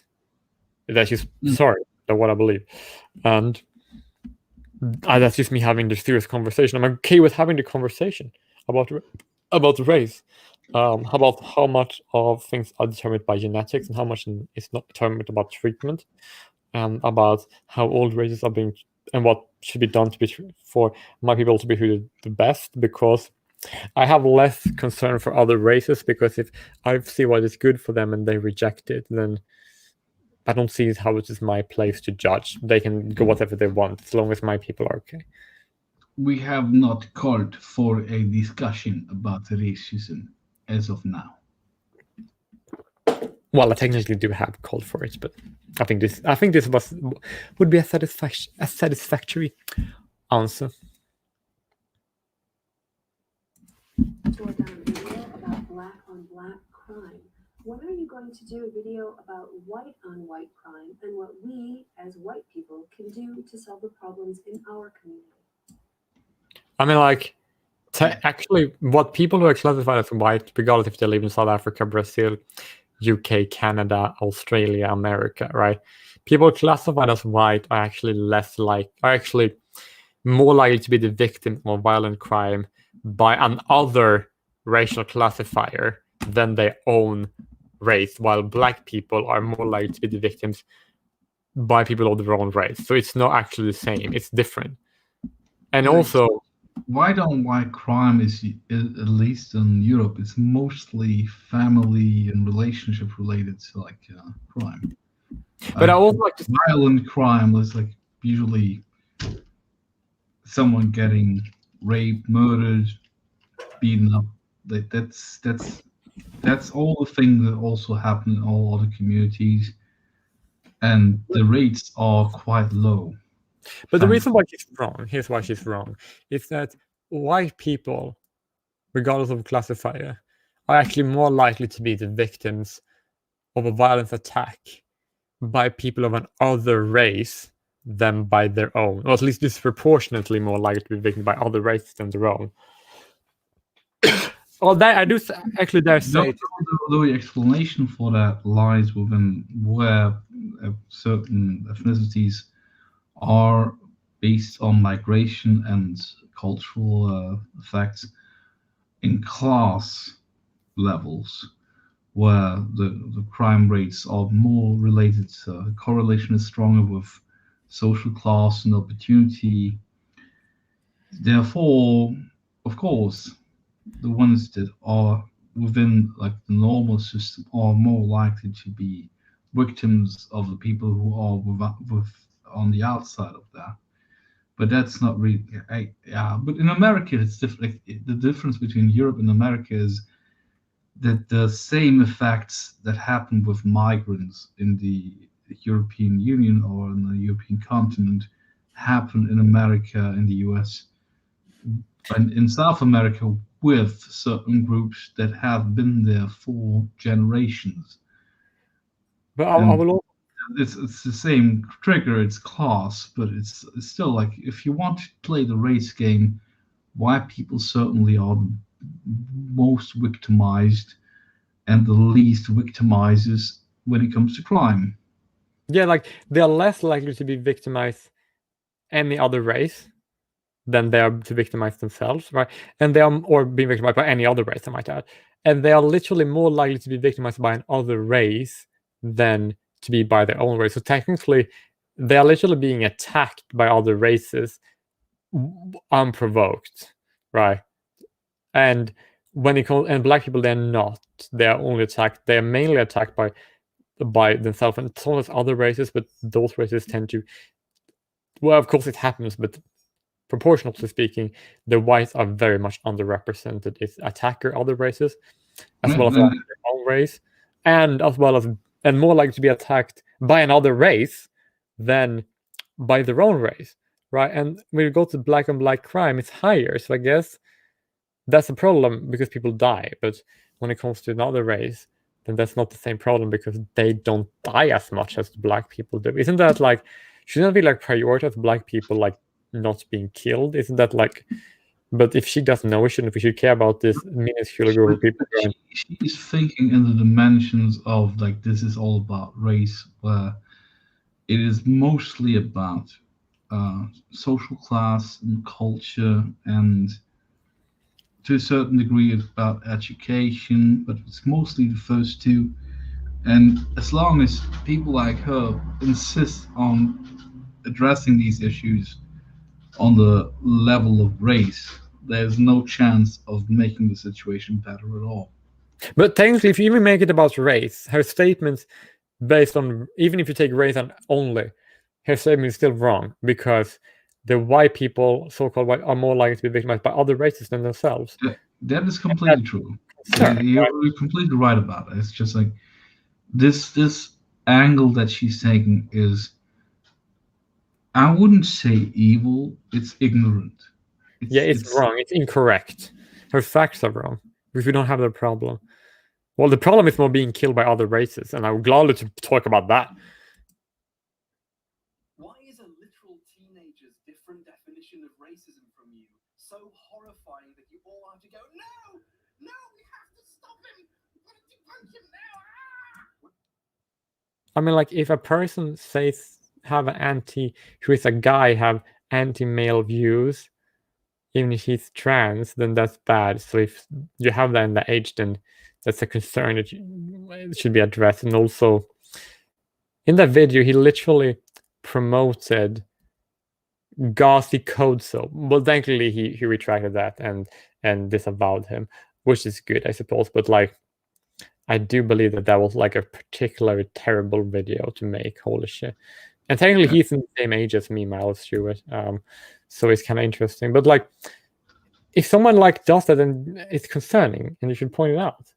But like, if you want to redefine the word racism in a way that makes it very dangerous to justify hatred, then yeah, that's an issue, and I think that we should address it is.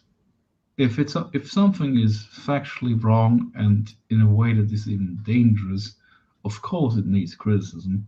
And I suppose that this person was addressing that people like made a lot of reaction videos to that one, but the criticism is completely valid no matter how many idiots made weird reaction videos to that, because the statement in of itself is terribly dangerous. Indeed. Wherever did you get the idea that racism was a self-applied identity? And if the only true racists are the racists who self-identify as racists, how can we ever expect to make any social progress to reduce racism? Or did I just answer my own question?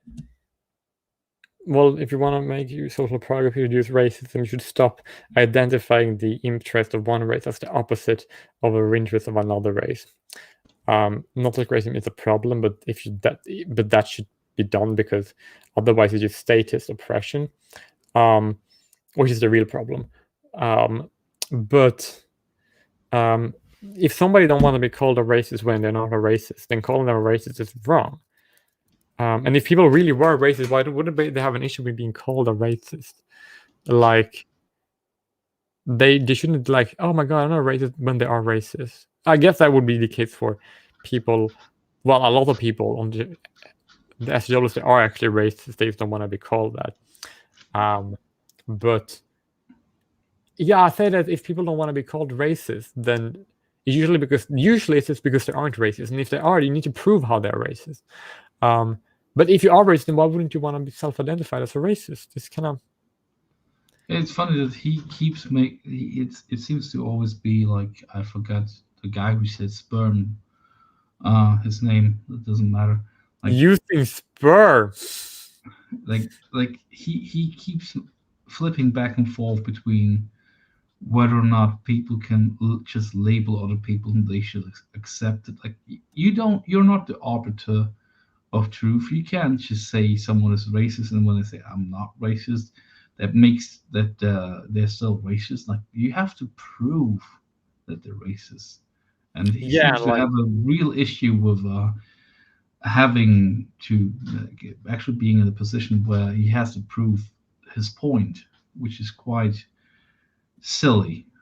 If not, he never proves the point. He only like makes statements and then say that's how it is, and then never proves it. And then people ask him, he just blocks them on Twitter. Like, yo, I called you racist. You're a racist now. Like, yeah, that's not how it works. You have to prove it. Mm-hmm.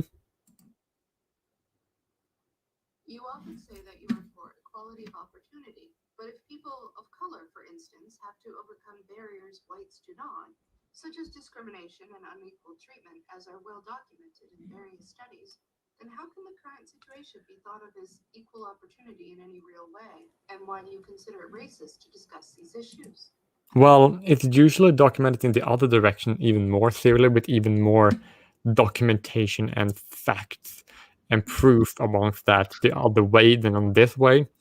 And I do believe that I do believe that people should be allowed to discriminate privately however they please. And the real issue is affirmative action, which is horrible in countries like Brazil, South Africa, and America, which is very racist, right?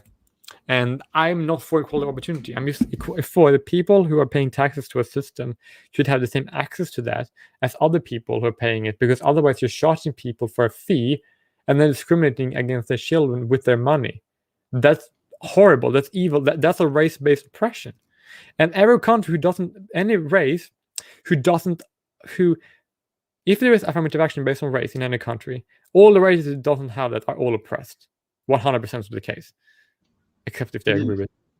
And therefore, they are systemically oppressed race, and I want to fix that. And I don't want equality of opportunity. I don't want equality. I just want people to be not discriminated against by the government, but privately.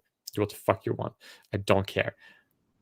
If you don't get the studies she's referencing, they're so far from using a scientific method.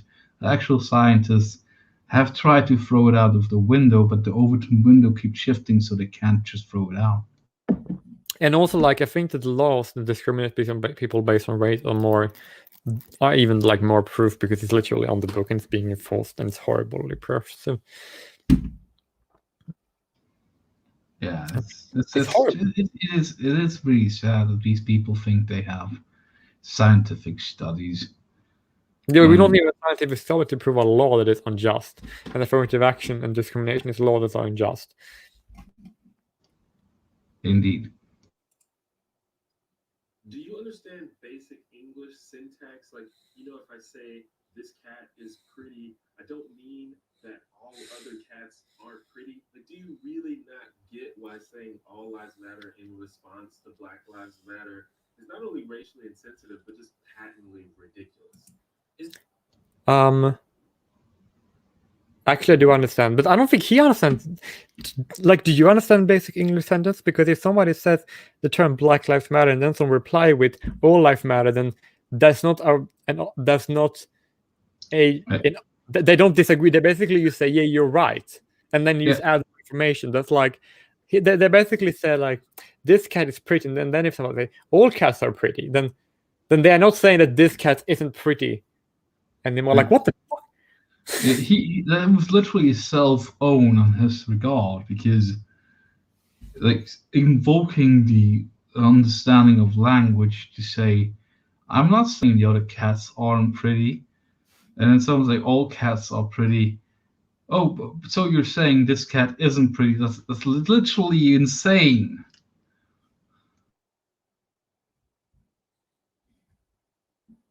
Exactly, it's crazy.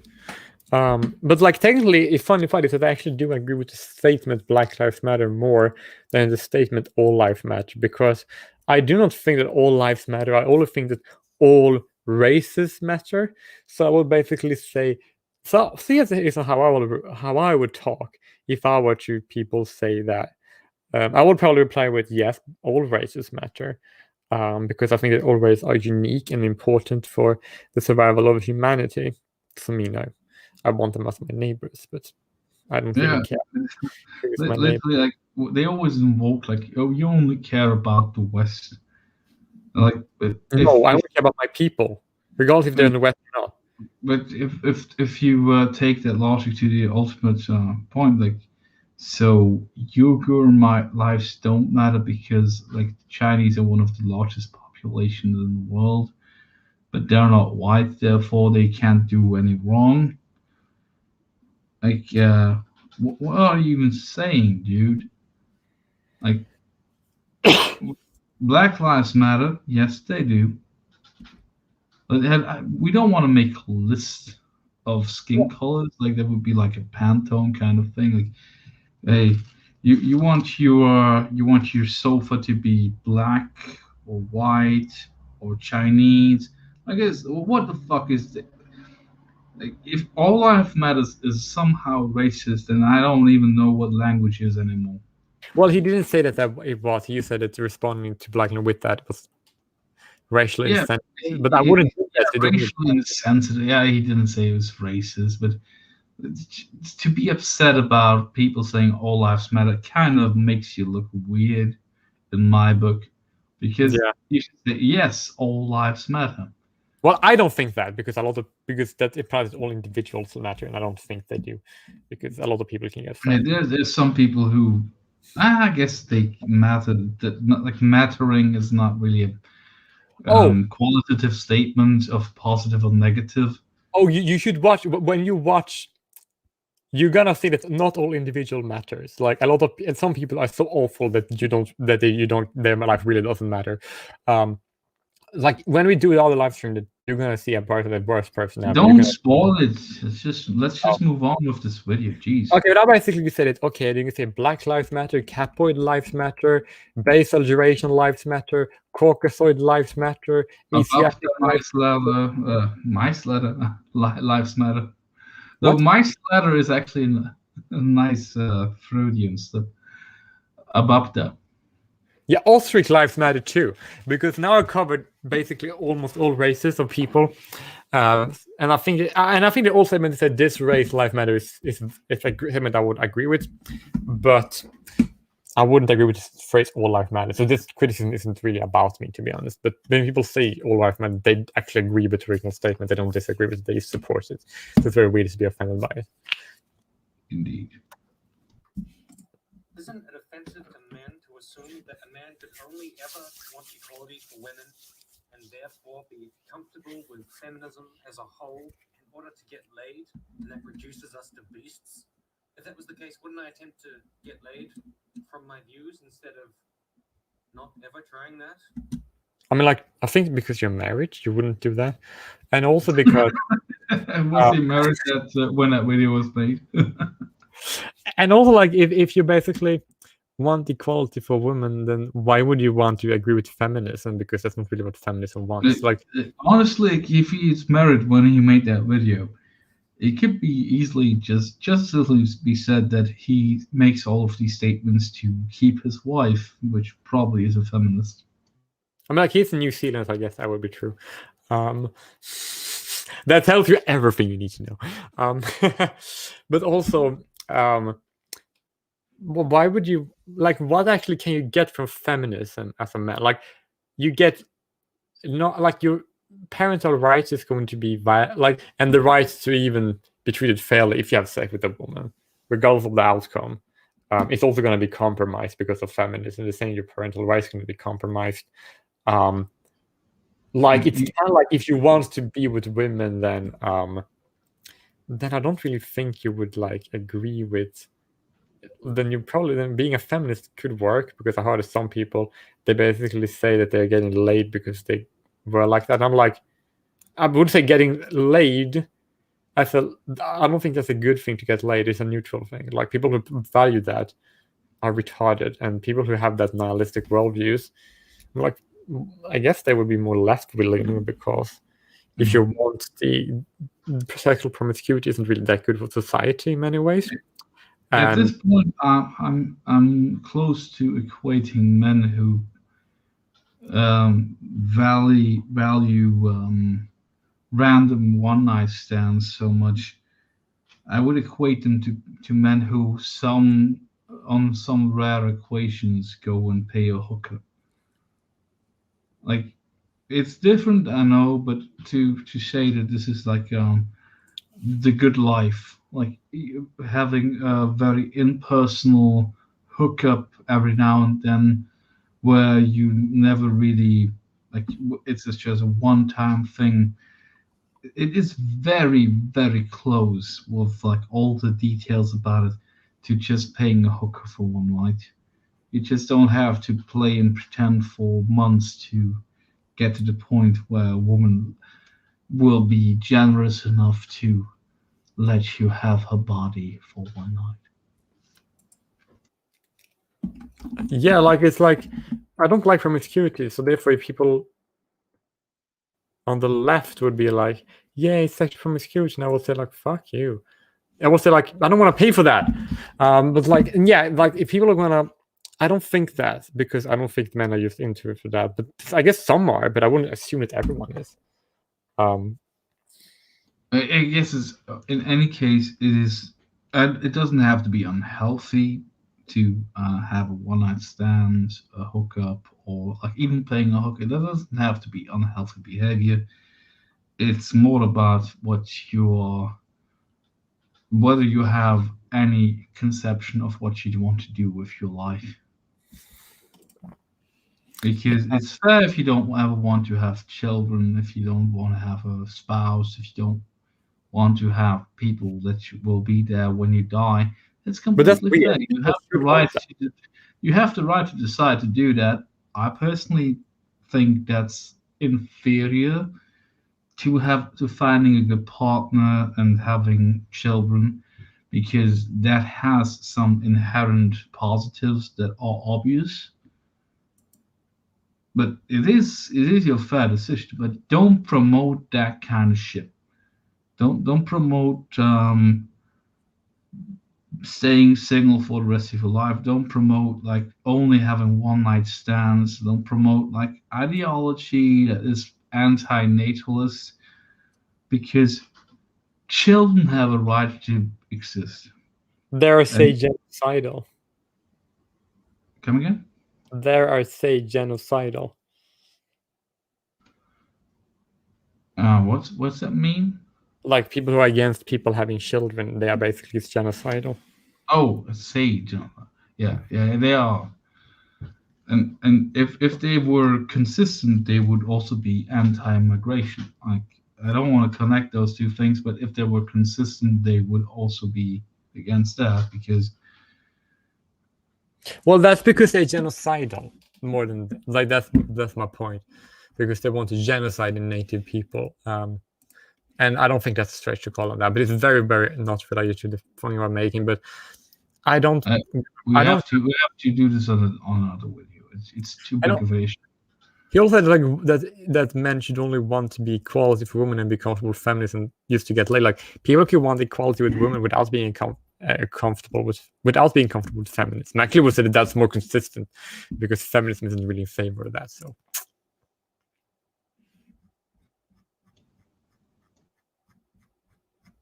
Yeah, now move on. If you say you're an egalitarian, nope, I'm not. Call out the man-hating slurs that you see coming from people within your community, people who use terms like cuck, beta male, faggot, or mangina. All of these things basically distill men down into thinking that the most important thing about them is to be having sex with a woman. No, it doesn't. I already explained what cuck means, and beta is if you're weak and won't stand up for what is right, which if you are a beta male, you don't want that. And if you're a cuck, you basically either want to or pay for other people's races or other people's children, and rather than to raise children of your own people or your own children. So therefore, if you guys fit the description of cuck and beta male, then I'm going to call them. It doesn't mean that they just want to have sex with people, but I'm going to call them that because they're wrong. And because I think what they're doing is wrong. For Christ's sakes, like, who even uses that well, as a derogatory term against gays anymore?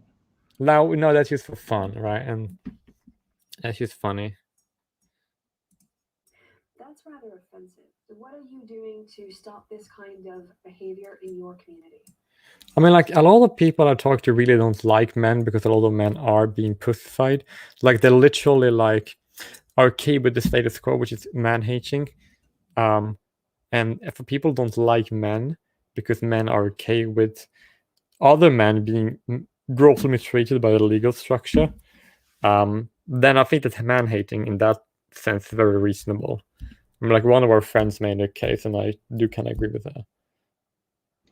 Yeah. Like the simps. Like, you are allowed to hate a lot of men, right? That makes perfect sense if most men are idiots, which they kind of are. And if there's too many of them and the behavior creates a societal shift that is detrimental to all men, then yeah, we have to call that out. Indeed. And therefore, if people are man-hating like some of our friends are, then that's logical in that respect.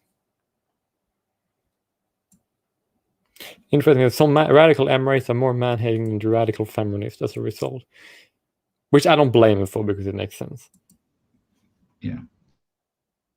That's all specific. What is the number of followers, the number of likes, the number of dislikes, the number of retweets, the number of subscribers, any of those numbers, any of those metrics? What have they got to do with the argument? Relevancy. Yeah. Deepak Chopra, for example, Who even is that? Never heard the name. a man who trots out an endless stream of pseudoscientific quantum woo bollocks, has nearly 3 million followers. So what? Those people follow him because he tells them what they want to hear. Why even mention the number of followers you have? What difference does it make?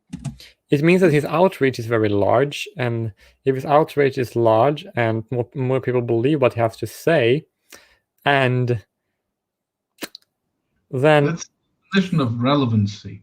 yeah, like in that case, that if more people believe that, then that's an issue. If those people believe bad things, people believe inaccuracy, if their facts are wrong, then that makes it more of a problem than some random thing that the Earth is flat and was created 500 years ago, and some other created denialist bullshit, right? That's irrelevant because those people are fucking no people. But it's like if so many people believe something or have a lot of likes when they make random statements, then that's concerning because it's a proof that people are dumb as dirt. Yeah, there's 1 in 8,000 people that live on this planet follow this person. That is relevant, and depending on what they pander to, it is concerning. Indeed. Like, and therefore, if people do that, then I do think it's that's something that concerns me, and I'm going to bring it up because it matters. It's a concern. That makes it. I think that's answered the question. Why is it that you go on and fucking on about safe spaces, trigger warnings, and delicate little flowers, but continue to hide behind your cartoon avatars and your childish pseudonyms? And whenever anyone calls you out on your sexist, racist, phobic, bigoted rhetoric, you become the argument of your own scorn and are #triggered. Because if you are showing your own face with your own voice, you are risking damage to your career and personal life, because people like this weirdly not wearing a shirt dude will make it their mission to destroy you if they find out who you are. Well, look, here's me. Here's my face. I look great, doesn't I? But you are brave and stunning. But you also know that you're not relevant. But I respect you very much for being there. I have shown my face too. But like some people hide behind avatars and distort their voice because they probably have jobs in fields where this whole regressive rhetoric has taken hold to a point where they actually have realistic fear of losing their job if someone figured out that they were holding these opinions. This is not on them. This is on the people in this video trying to cancel people all the time. Yeah, well, I wouldn't accuse him of that, but I would say that many people on this feminist crowd actually do want that, and that's a danger, because if you want to have a family, or if you have one, then that would actually compromise. Like, that could literally lead to my people being harmed in the long run, and I don't want that to happen, because I actually I don't want genocide to happen. That's kind of a good reason, but I do show my face, but I don't go out with my full name, of course. But oh, nice. But this is just to make a point here. But like, I think there's one reason that people might not show their faces. I mean, like, it's like, I know this YouTuber Sydney Watson, she never showed cleavage, and I kind of make sense that people are good because a lot of people are good looking, right? And if you basically show yourself, then that could result in people getting getting distracted as a result. And if you want to make a point, and if in looking good could distract people from the point, which can happen because people are like that. Humans kind of human. I can't see why I wouldn't hide my face. And also, like, just look at this avatar, right? I love this blue fella having a blue devil or a blue elf. It's like so fucking funny, and I do a lot of animations with that, right? And also the reason why is because it takes a long time for me to record my reactions to it, right? And I don't record them all in the same day. So if I record a few of them once and then I have my face and then I wait a long time, then I will come out in the next scene while having a beard when I didn't have in the previous one, as well as a different haircut, and look very different on the video with different clothes and all that, right? And even in different settings. And if I do look different in the same video, that might be a bit weird. And to avoid that, you use animation. And I do have the animator. I have my blue elf doing all this stuff, and that works. It's really, it looks great because yeah, I'm pretty sure these people assume that anyone who sometimes uses an avatar always hides behind this. Like, most people that are like, honestly, I thought for the longest time that what's his name, Dr. Random McCam, I forgot his real name, Mike Stevenson or something. For a long time, I thought like, hey, he just doesn't want to show his full head because he always wears those hats. And then I watched like an old video, like he just took it off. Like, oh, this is just like style choice. It's not like that he's like, people make this argument about Tim Pool as well, like, oh, he's bald, and like, no, people, this is a design choice, and maybe Tim Pool is balding. I don't know. He never took his being off, but at least I didn't see it. But like, to assume that everyone who uses an avatar or like a 3D animation is hiding behind that without actually checking the videos is just. This is just silly. Like, some people have legitimate reasons why they hide their identity, and I respect that because I want them to make money. I want them to keep their job. And some of these people work in companies or with people that would cancel them if they found out they have dissenting opinions. And that's not the fault of those people. That's the fault of the exact people that are complaining about those people. Exactly. And also, like, calling people out of their racist, sexist, homophobic rhetoric. Like, I'm none of these things. Well, technically, if you aren't bisexual, you are in a way sexist because you discriminate based on sex. But also being called those things could be bad for your career and jeopardize stuff like that. And because of that, that's a reason to not want to show your face, because if showing your face means that you're gonna risk being harmed or lose your job by being called these things that he's called them. Like, that's the problem. That's probably the reason why they don't show their face in the first place. It's very reasonable to not do that if you know that. Yeah, let's move on then. As I say, are you willing to publicly acknowledge and admonish the massive amount of hatred, bullying, harassment, and intimidation that a lot of your fans infringe upon people? And I don't mean these tiny disclaimers that you put under the description bold or flash for 2 seconds at the beginning of a video that you know nobody reads. I mean, the reason why nobody reads them is because they only know what they said, and that's like the only thing that matters. In public and going anti-bullying stand, or do you kind of like watching your fans go kill themselves? Kind of like it, though. I mean, if that's your thing, I guess that's just what you're into. I mean, like, if that's the case with some people, I guess it does make some dicks, but that's not the case with me, unless because, yeah, I don't care.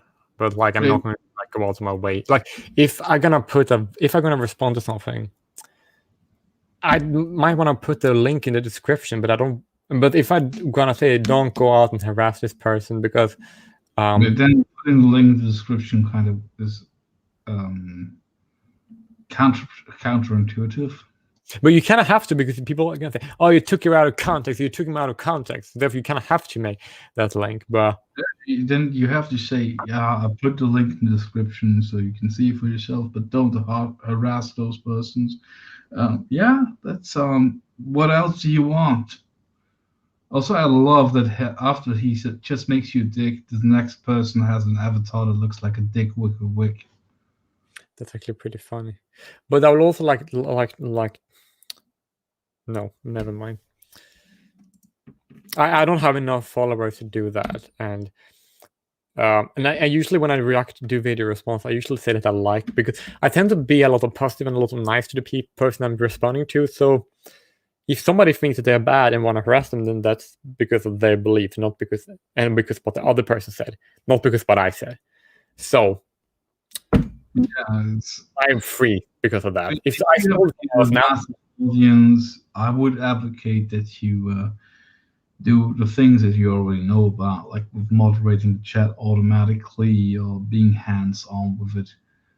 And yeah, I don't personally think that you're responsible for the chat that happens in your comment section, but if you have the energy or the interest to regulate that, I would not think that's a bad idea. I've always thought like what matters is what you say in your video or in your tweet or in your Facebook post or whatever. And what people say as a reaction to that is none of your business. Well, I mean, I would say that if I say that someone is an asshole or someone is bad or someone is this and that, and then I link them, and then people say that to them, I guess that's kind of an issue. But if I make a response video and I say that the person I'm making a response video to, that they have a lot of good ideas, and I say that I like a lot of what they have to say, and that I appreciate that they brought this to the table, then I'm trying to make the person look good. But if the person who is watching my video still hate the person and get angry, then they was angry about something that they said, not something I said about them. So therefore, then it's not my issue. Then I'm gonna take it on. But if I tell the person is a dick and an asshole, then it's a little bit more my problem. But otherwise, it's not my problem at all. I guess that makes sense. Yeah.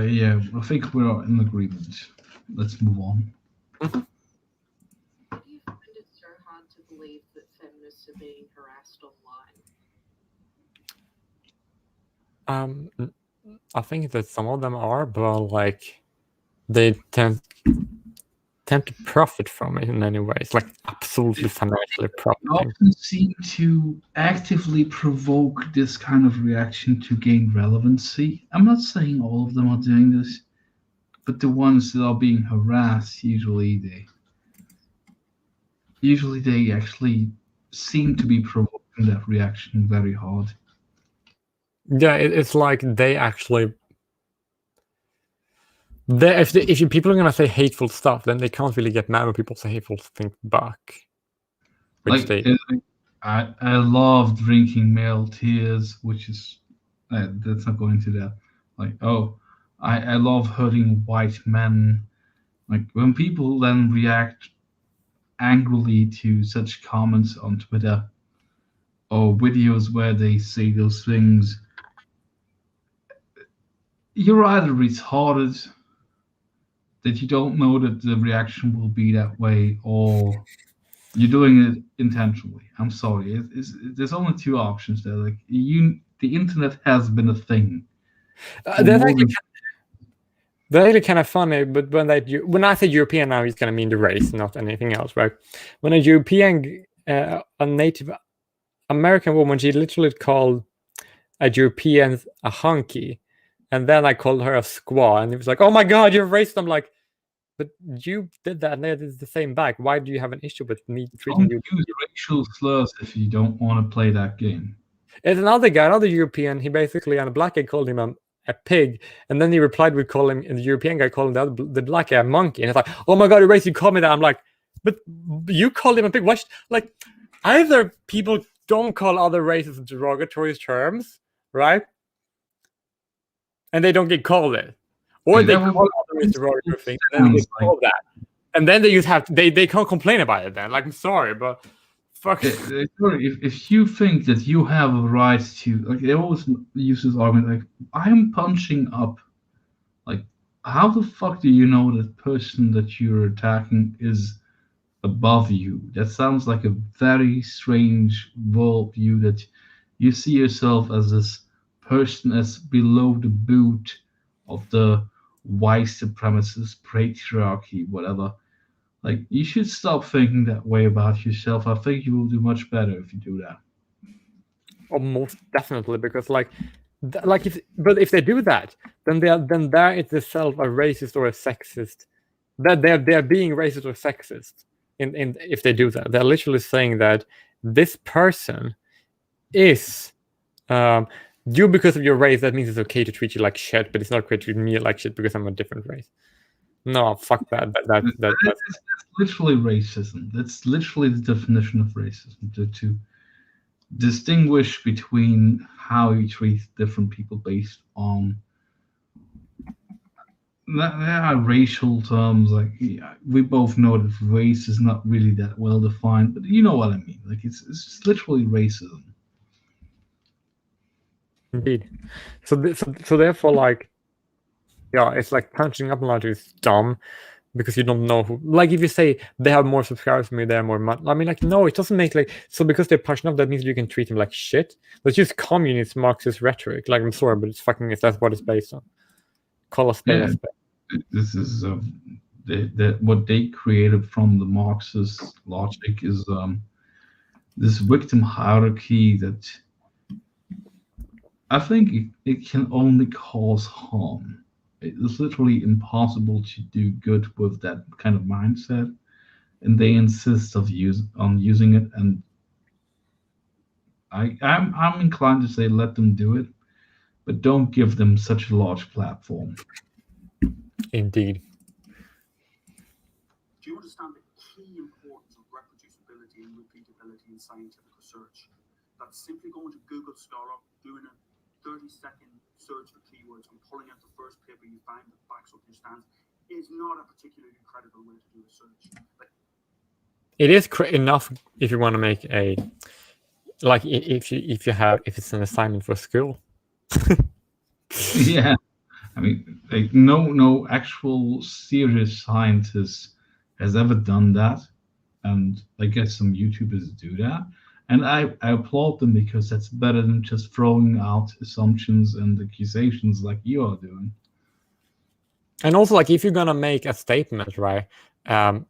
If you're gonna make a opposing statement, at least you should have more proof than the person you're responding to. Even if it's just Google Scholar or Google Trends, it's still more than a blanket accusation. Yeah, like, rather that than like just, you know, not doing anything at all. Like, if you let the other person make a statement and then you blanket say with no proof, or little proof, and then you make more proof that's more based. That at least that's above that, and that if you want to respond, that's all you need in that specific context. Indeed. That you have to have a much broader overview to read the material, to follow the citations through, to look at the broad brush approach to a particular topic. You do realize that you're as much of a social justice warrior as those you critique. It's just that you espouse a different form of social justice, a rather less considerate, rather less forgiving, rather less kind form of social justice. If you had What the? Huh? Doesn't make any sense. What? It literally made no sense. That literally was nonsensical. But like, why do they want to get people fired from their jobs all the time? Not him, but like, oh my god, that doesn't make any sense. Like, why? You are just as much social justice warriors as the ones you critique. How? But because I don't have the same amount of evidence? Well, if I hear about racial science, then like, why? I mean, look, if you have, I'm like, I can rationalize why genetics, culture, and environment both have an impact on an individual, right? And I can explain exactly why you can't really separate those things from each other. This guy, however, he literally believes that if you cannot narrow down exactly what is biological and what is social, you have to assume it's all social, which is even less scientific than what I would do. So I guess that I at least meet the standard of being more scientific than he is, because he is that stupid, actually.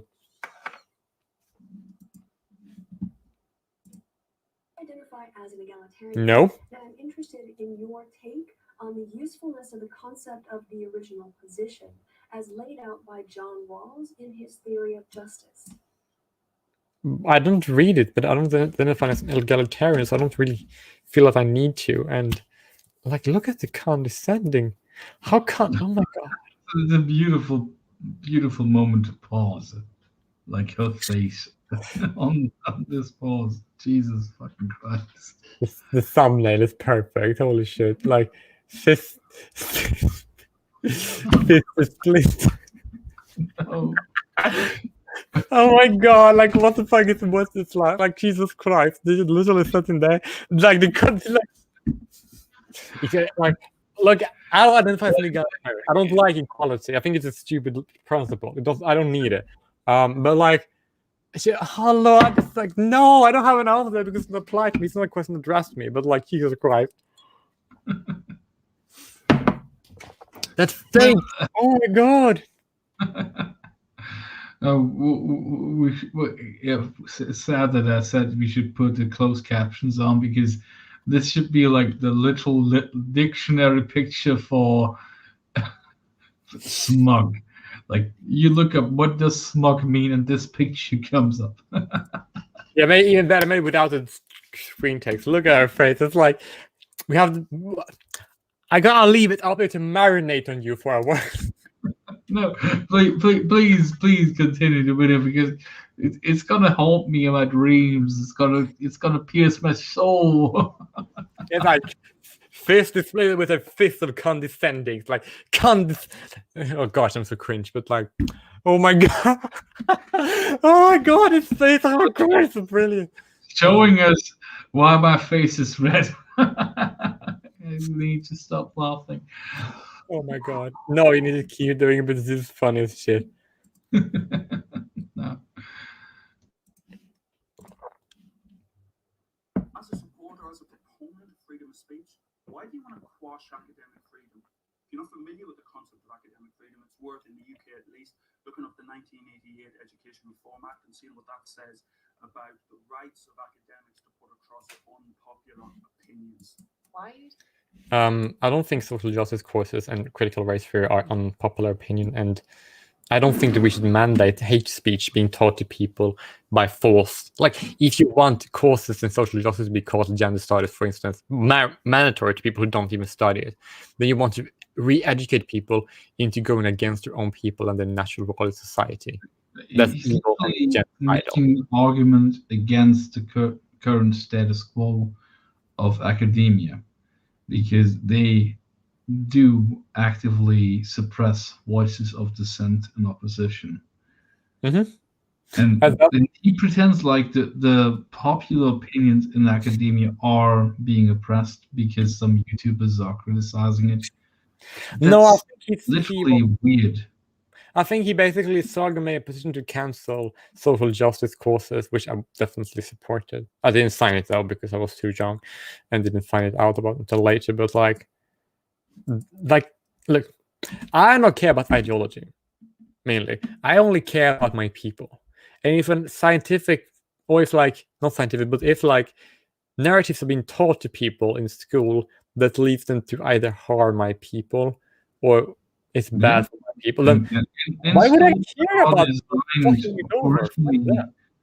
originally, these schools were tasked with teaching people critical thinking, and now they're actively spouting ideologies. Therefore, that's another thing. Like, they say, oh, the SJWs, the anti-SJWs, they never point out like actual issues. Like, no, they have pointed out that academia is right now more focused on spouting ideology than teaching critical thinking. That is the one thing that is being pointed out hundreds, if not thousands of times. Yep. I can't wait until I go to college. I'm really looking forward to it though. But like, yeah, there's an issue. I think I will find out more about it when I go there. Yeah. But like, yeah, I don't care about ideology. Like, ideology only everything that serves my people is good, and everything that harm my people is bad. It's kind of simple that way. So I don't really care about principles and ideologies besides that. Yeah, if you're forced to take some gender studies courses, you will survive it. You will end up like me. You will just resent having to waste half a year of your time. In my case, that was 2 semesters of that bull crap, but you will survive. But I hope South Africa is better in that regards because, well, I shouldn't say high hope because there's a lot of SJWs there too, in academia at least. But for how long did you have to take it? Jesus Christ, a year? 2 modules. 1 module is 1 semester. Wait, that was the only thing you had to read, nothing else? No, it's like 2 semesters of. I guess technically the 1 module I took out of my free volition about religion was kind of similar, but it's a different issue. But I was forced to take 2 modules, which were basically gender studies, and they were like men bad, white people bad. That's evil. And I failed both of them because my brain refuses to remember information that is incorrect. So when it came to taking a very simple test, what is this? What is that? I just couldn't. Like, these days I would pass it because I've been more. That was before, like it was in like 2013. Nowadays I would probably pass such a test with flying flags without even taking the class, because I've been exposed to the ideology of those people too much. But back then it was really just like very frustrating and like hoping that it wouldn't ruin my scores. But like, this is just evil. Like, if people believe it, then they would literally turn against their own people and not breed because of that. Like, it's literally promoting genocide. Like, it's divide and rule. It's just race-based oppression. I thought there were people who were against systemic racism, but holy shit, this is horrible. Yeah, let's just get through this video, man.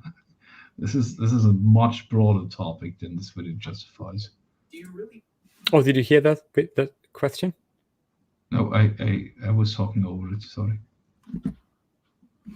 Popular opinions. Why are you so obsessed with Anita Sarkeesian? Because she's everywhere still. I actually showed her to my dad, and my dad told my mother he couldn't sleep because Anita was so retarded and degenerate. I'm not kidding. It happened. My mother told me that he wasn't falling asleep because I showed her Anita. And was like, oh my god, she's crazy. She's crazy. I think this says it all. Enough said about Anita Sarkeesian. No, he's kidding. But like, no, that actually happened. All that literally happened. It's insane. Do you really think you can spend your entire life in a perpetual state of emotional immaturity? Do you actually imagine that you will be able to perpetuate your adolescence for your entire existence? Wait.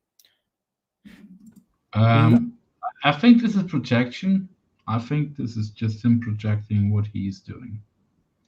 I think if it's hard to get into a university, right, and hard to get a job and hard to get a family because of policies, it's these people, not these people, but the SJW, the regressives, are in favor of, then that's perpetuating your adolescence longer than I would like it to.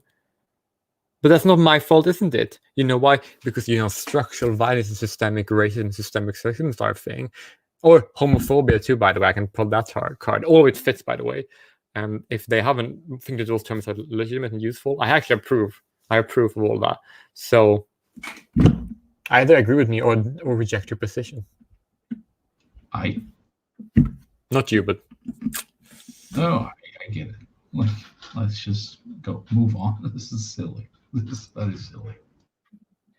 Wait, didn't somebody else ask this one? Wait, I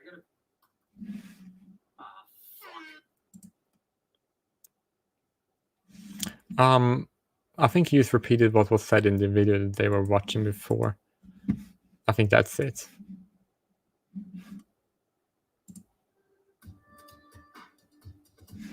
Oh, this is the end. This is how it ends. Yeah, this is literally it. It was all of it was. It was just And this. they ended on like a Sargon of Akkad image. Yeah, but it's like After all the talk about, oh, you shouldn't be attacking people online. I want to answer this question: why are you so upset with Anita Sarkeesian? I only have a few things to say about that. Shoot. Sargon, Beering, Sargon. I'm just putting it out there. Bearing. It's literally funny because like, Bearing is one of the most mild and like people who criticize SJWs that I've ever seen. Like that's literally just a fun lad from Australia that points out obvious criticisms that most people would agree. Yeah, but that's like I actually like them, but what they're replying to is people who are very